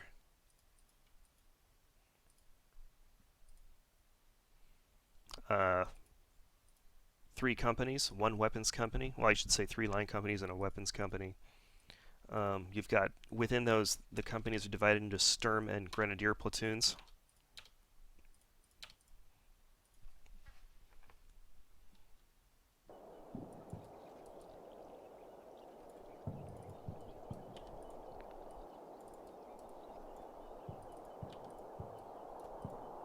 Some of those platoons are going to be really heavy on the automatic weapons, and some of them aren't, as you can see from this one. It's mostly just rifles. But some of them are like this, and it's almost all STG 44s. So those would be absolutely brutal close quarters. So I guess, yeah, let's look at German uniforms. I'll go ahead and buy a few of them.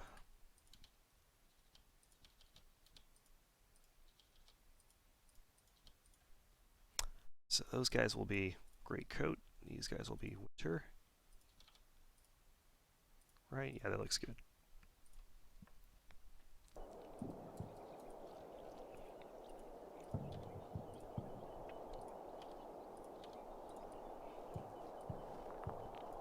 So you got German greatcoats. They can also wear randomly the snow smock, or whatever it's called, laid over the greatcoat. And then this is the standard winter appearance. You got a mishmash of camouflage. And don't worry about the flickering helmets, by the way. That's it's just an LOD thing that needs to be adjusted. But yes, you got the reversible parkas, and just a whole mishmash of gear.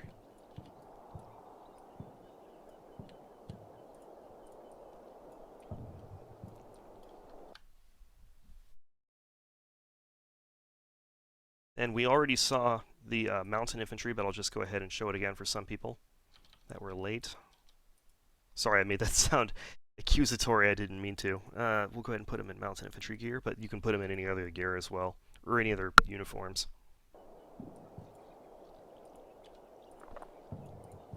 And so they'll wear a mishmash of winter gear like the other Germans, and they'll also wear some more dedicated clothing that is just for the mountain infantry.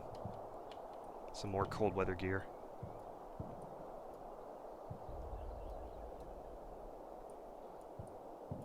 Including the fun reversible smocks that are always interesting.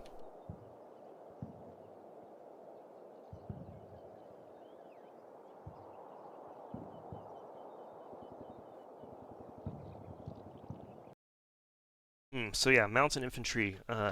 You've got a recon mountain infantry battalion, which is, as you would expect, it's pretty much just light infantry. Let's see. In the armor side, you've got some interesting panzer battalion structures now. You've got the late panzer battalion, which is basically, it's the same basic structure, but there's less tanks. So each of the companies is smaller. And then you've also got mixed panzer battalions now, which is new, and that gives you 2 companies are typically Panzer IV, and 2 companies are Panthers. But you can also substitute in. You can also have some of the companies have tank destroyers, so you can have these really weird smashed together panzer battalions that are like Panthers, Panzer IVs, and Panzerjägers all thrown together. And then we've also got Panzer Brigade units.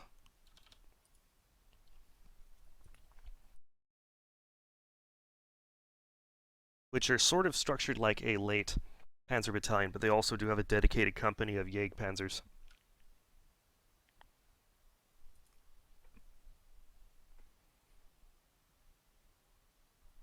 There's a lot of German formations to go through, so if anyone just wants to look at one, you just got to ask. And then, of course, for the SS, we've got SS mountain troops, of course. Let's actually take a look at the SS uniforms.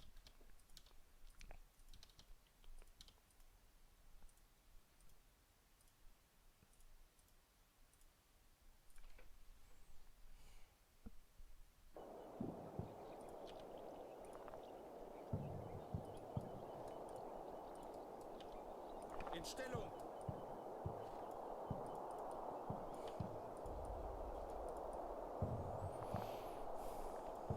So yeah, SS Winter, SS Greatcoat. Not too different from here, other than you'll see some different helmet covers, obviously. If you get into Winter, though, you'll see a new, you got the SS patterns mixed in with winter gear.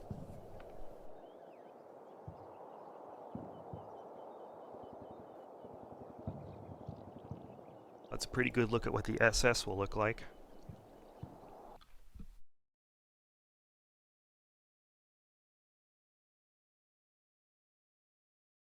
And then you've got the German Fallschirmjäger, which you guys have already seen in a couple of titles now. All of this stuff has been updated, and honestly, I could spend a whole week just going through the various changes that have been made to their TO&E to update them with late war.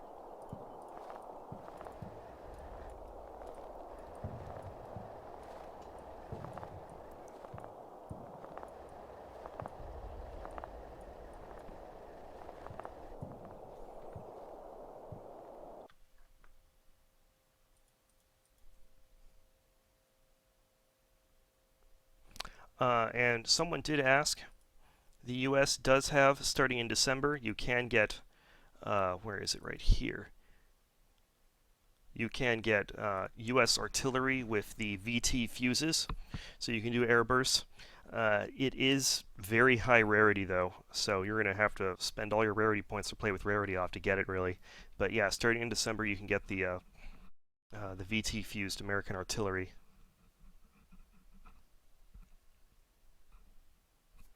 Okay, well, that is pretty much it, guys, unless someone has a request to see something. I've pretty much covered what I wanted to do, just show off some uniforms, the Sturm Tiger, and, play a quick battle. So I'll just wait a minute or two for requests in chat.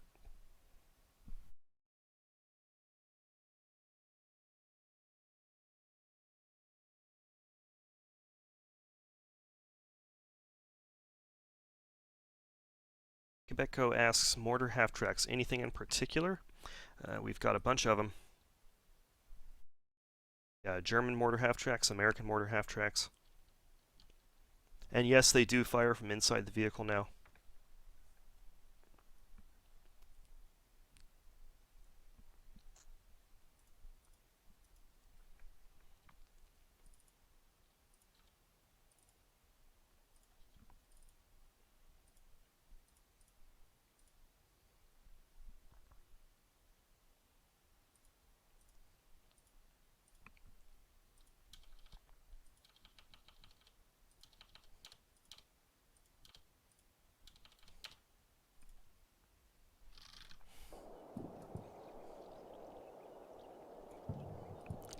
Mortar half-track duel. I think I can oblige.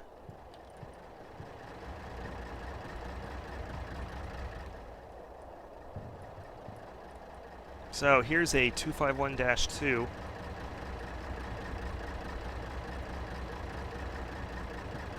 Not really. The paint job is cool, but the mortar half-track itself is not very exciting to look at. I mean, it's a tube sticking out of a half-track. Really cool paint job, though.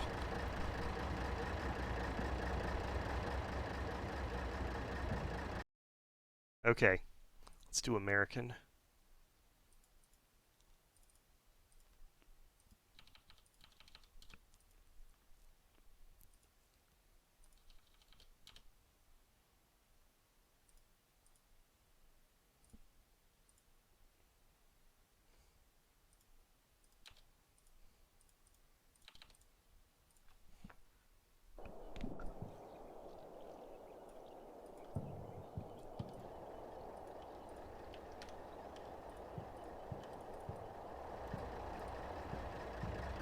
Alright, so here's the American M21.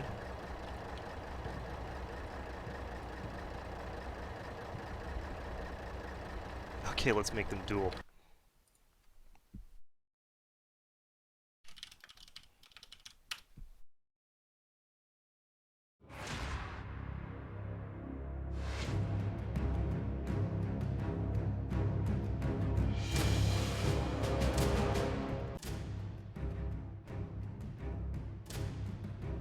Okay, and then Bozo wants to see whitewash on a Nashorn. We can do that.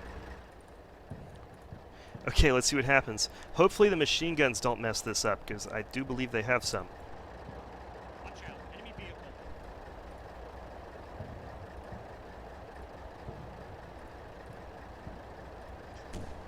Here we go. I heard a shot. Contact. Enemy vehicle. I think the Germans spotted first and started shooting. Feindfahrzeug im Anmarsch. Wow, that was way off. Oh, this guy decided to cheat. Achtung. Feindfahrzeug. Achtung. Feindfahrzeug.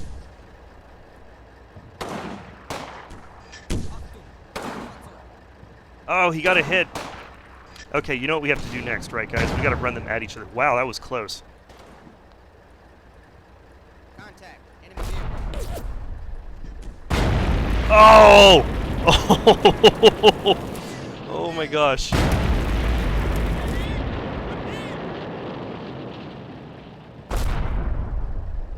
See if we can see the round come in. Sarge, we spotted enemy vehicle. Okay, any second now. There it is, right there, right there.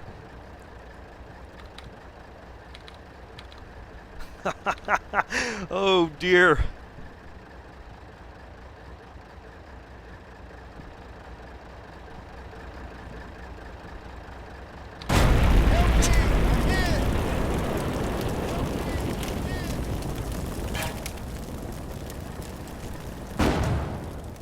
Okay.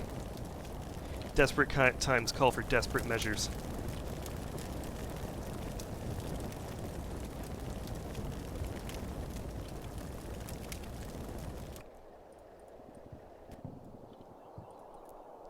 No, wait, I don't like that. Nah, let's try this again. There. They'll be dead long before this finishes.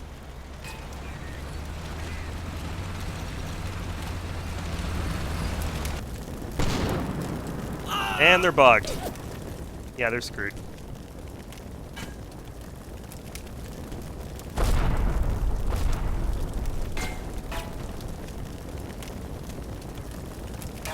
One guy is bravely manning that mortar, though.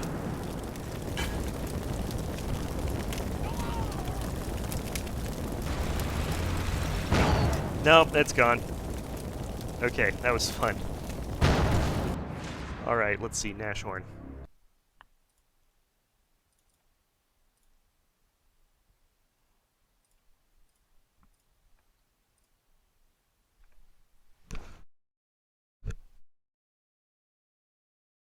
Ashhorns should be under heavy Panzerjäger.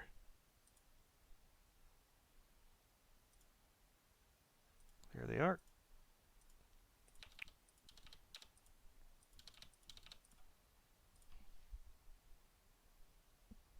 Have a good one, Quebeco.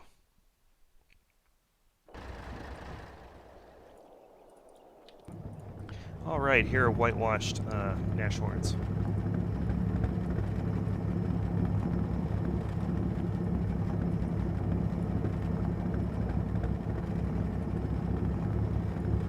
Inside's not whitewashed, obviously, since, you know, enemy can't exactly see that, so it's kind of a waste.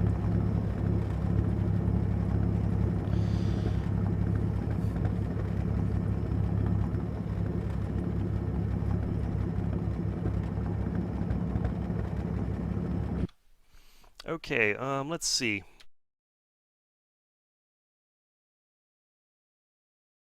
I don't have all of the campaign missions and master maps loaded into this build right now.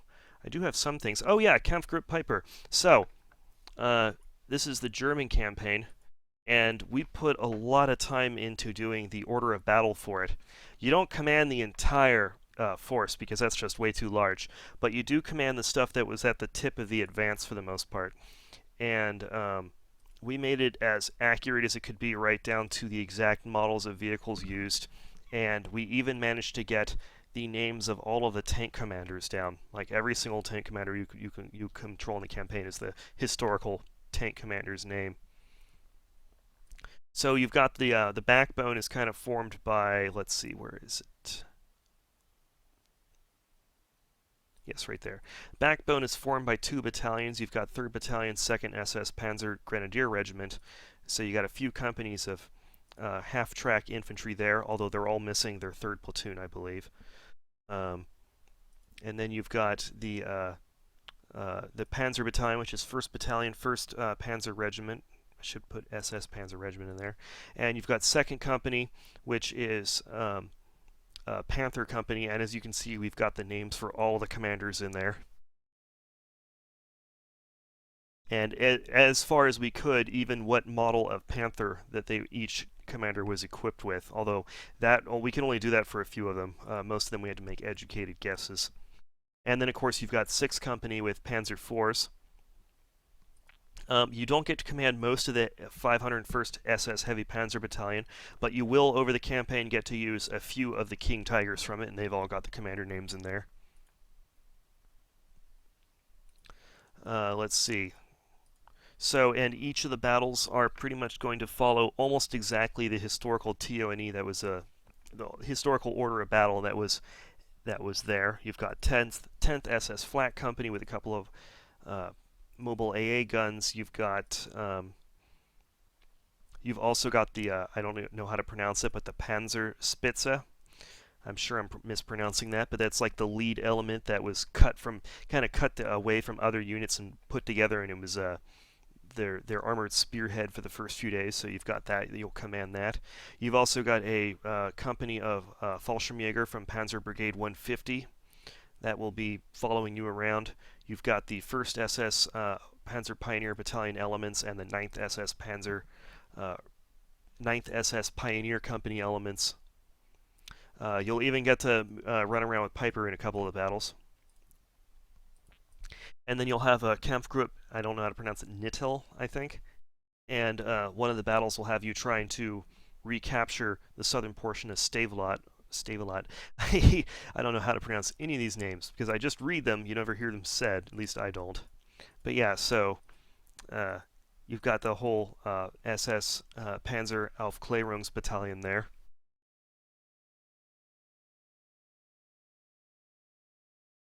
Let's see, and then we've got all the battles, almost all the battles except for like the very last one. They're all historical battles. So, for example, we'll take a look at Stavelot, and it's a giant map. This will take a minute or two to load because it is a huge map. It doesn't. You don't actually fight over this whole map for the for any of the battles. It's cut down into smaller maps. It's a master map, so it's very large. But it's like the whole area around Stavelot, and a large amount of the campaign battles take place here.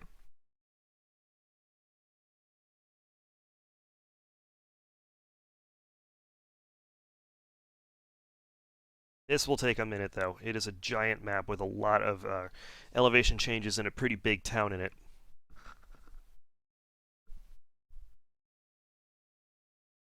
Uh, Bozowans asks if any of the scenarios focus on the U.S. 84th Infantry Division. I don't believe so, but I could be wrong. Uh, the scenario designers are free to pick their own scenarios for standalones, and um, I don't really, I don't really know by heart what each of the units is in each of the standalone scenarios. I'd have to actually look that up.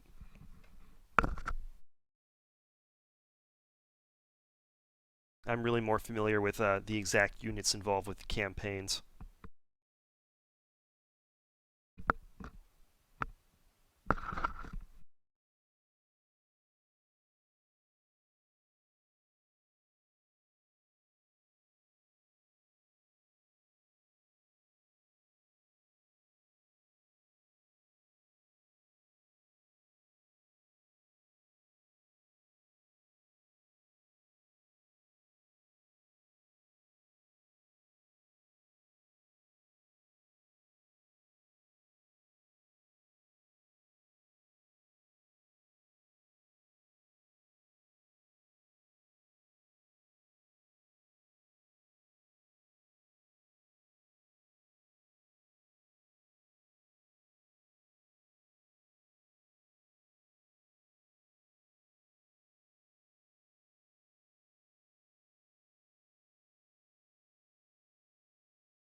There are definitely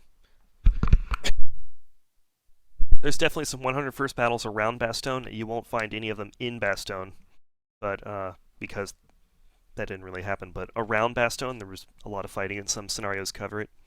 It's not really the main focus. There's just way too much interesting fighting throughout that whole area to just focus on, what happened right around the perimeter at Bastogne.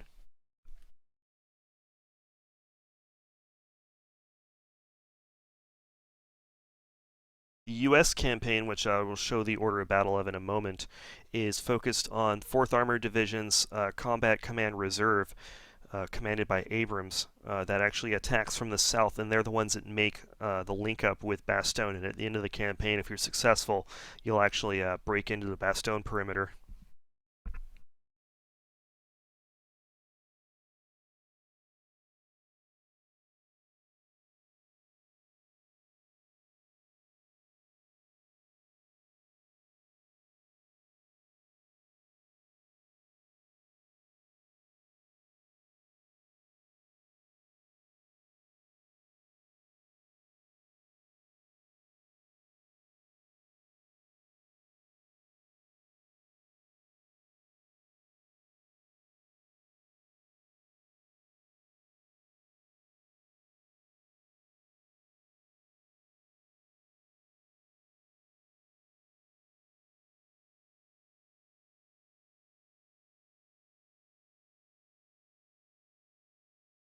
Like I said, huge map, takes a while to load.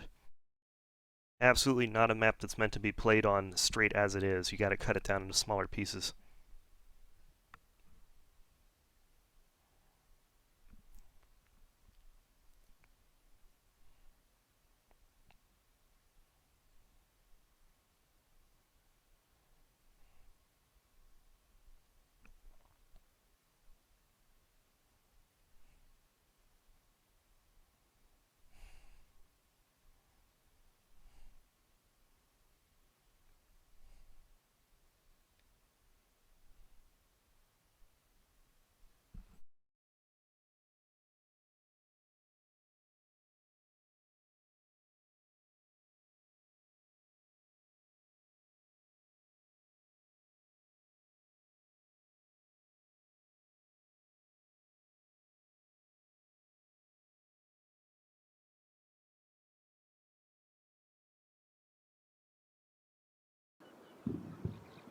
All right, here we are. There's no snow on it. It looks like this was set to a default of, yeah, no snow, but...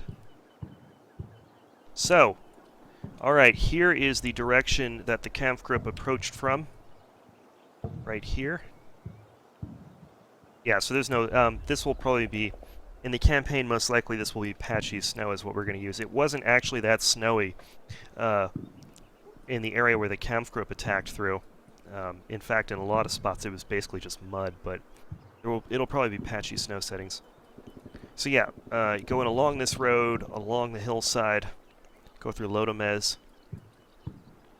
This area right here is going to be the second campaign mission. The player is going to have to decide whether he's going to push on to Stavelot like that night and attack in the darkness, or if he's going to stop to rest and reorganize, and that will have an effect on the rest of the campaign. So yeah, you've got the big river that was, it's not really a big river, but a river is a river.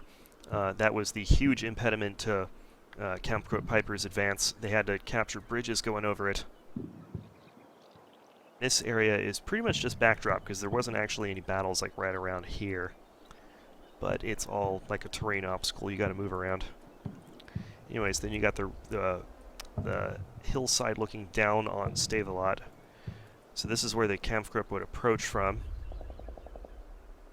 Then you got across the valley, you got a really long open line wide of sight that you're going to have to worry about American tank destroyers from, because the Americans, in addition to holding the town itself, they're going to be counterattacking and moving in a lot from the north over here. So you're going to have to deal with Americans coming from this direction over here. You can see that it's the map is so big that we're actually like hitting the maximum draw distance for the trees. You got a really large forested area out here. And then there's the town itself, which is quite large.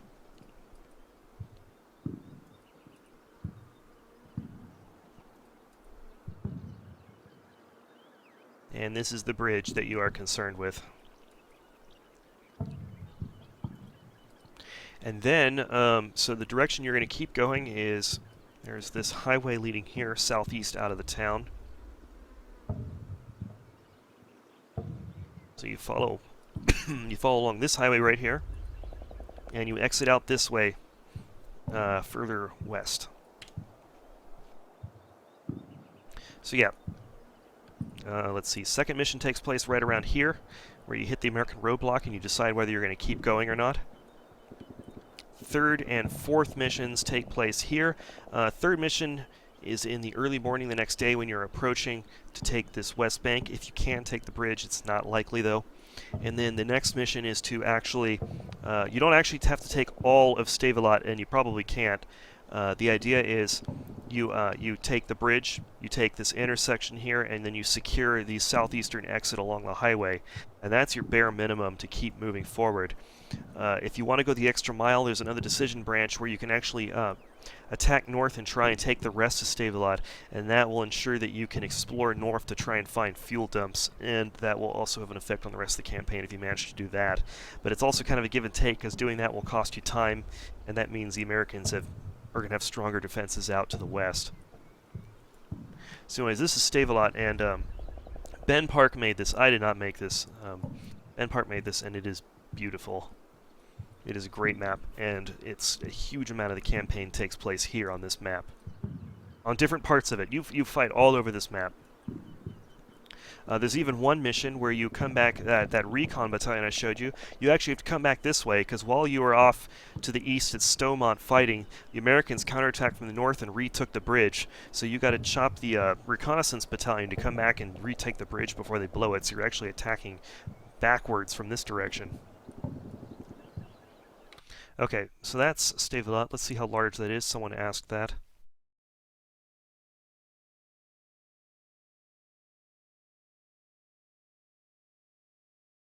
That was, how big of a map is that? It's about 4.7 kilometers by 3.8 kilometers. So, pretty darn large map. Okay, then we've got Stomont, and Pete Wenman made this map, and it is Absolutely amazing. Another historical map of a very big, famous battle locations. I imagine this map's going to be used for a lot of stuff, a lot of user-made scenarios. And this one was, I think it was 4.3 kilometers, I want to say. This one will also take take a moment to load.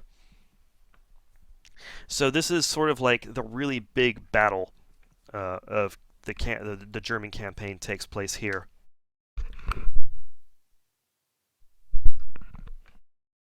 And this will be a morning attack in the fog against what is pretty much an entire American infantry battalion with some tank support.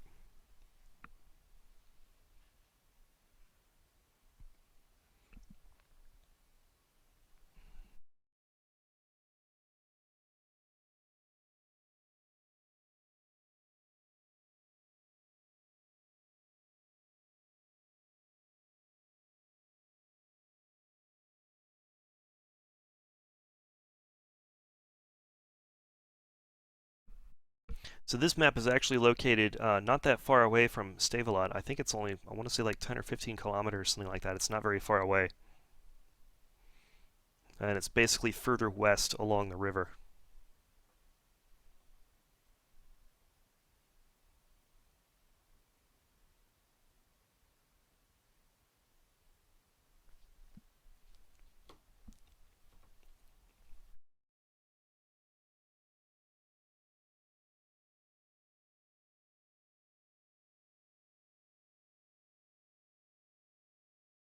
And these are only a couple of the master maps we have. There's a wide variety of them from all sorts of different locations. These are just the ones being used in the German campaign. I actually don't have most of them loaded into this build.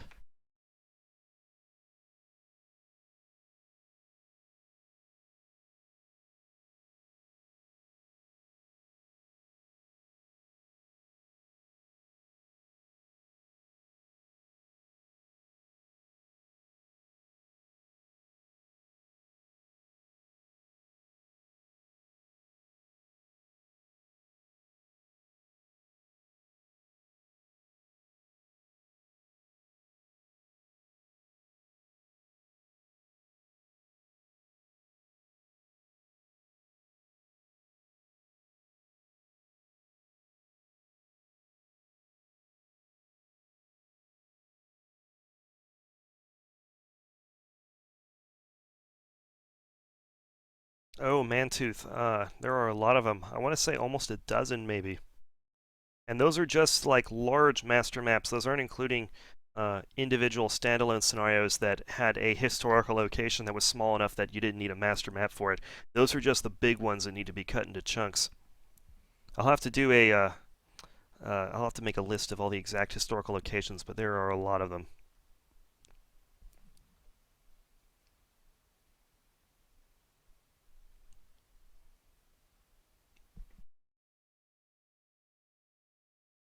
Oh, okay. So I guess I need to look at that map. I think that one, yeah, that one just crashed the game. There's probably a terrain element in it that was removed.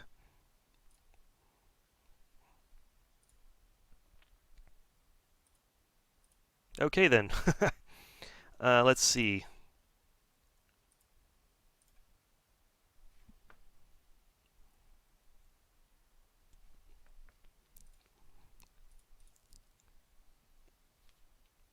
Yes, let's look at the American order of battle.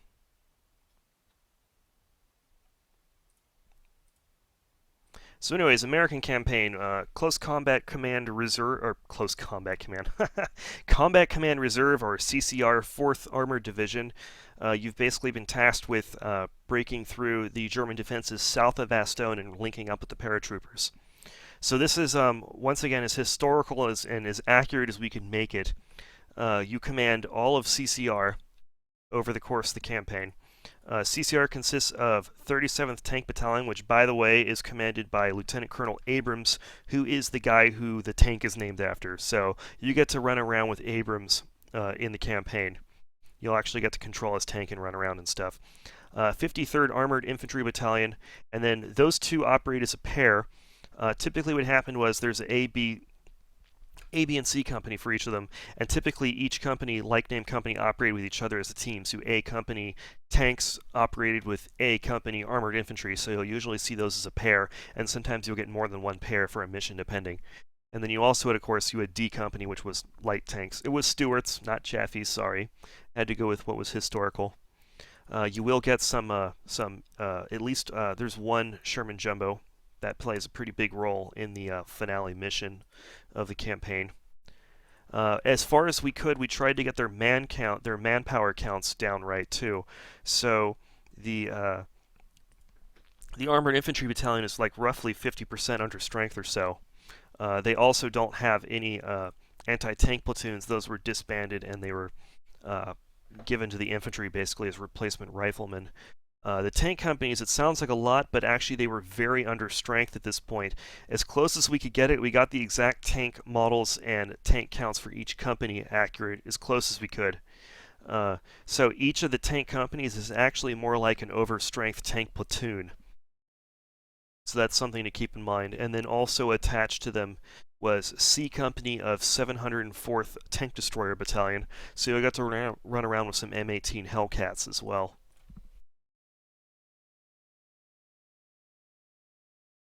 So that is the.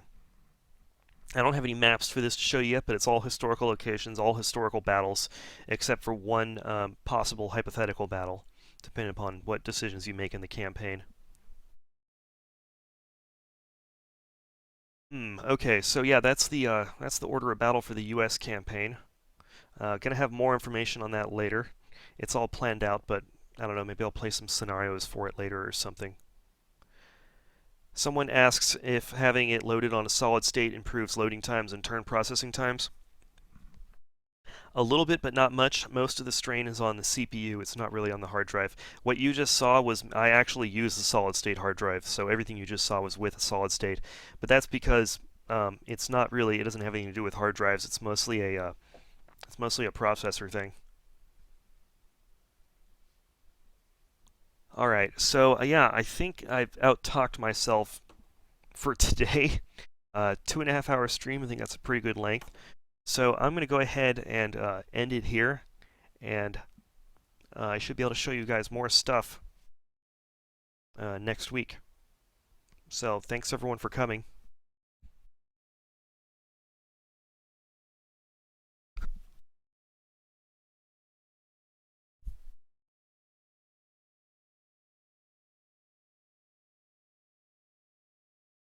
I'll hang out on this stream channel for a few minutes after I end this, if anyone has any more questions. And I will get this posted to YouTube right away. Should be later tonight. It'll finish processing and go up there. Okay, have a good one, guys.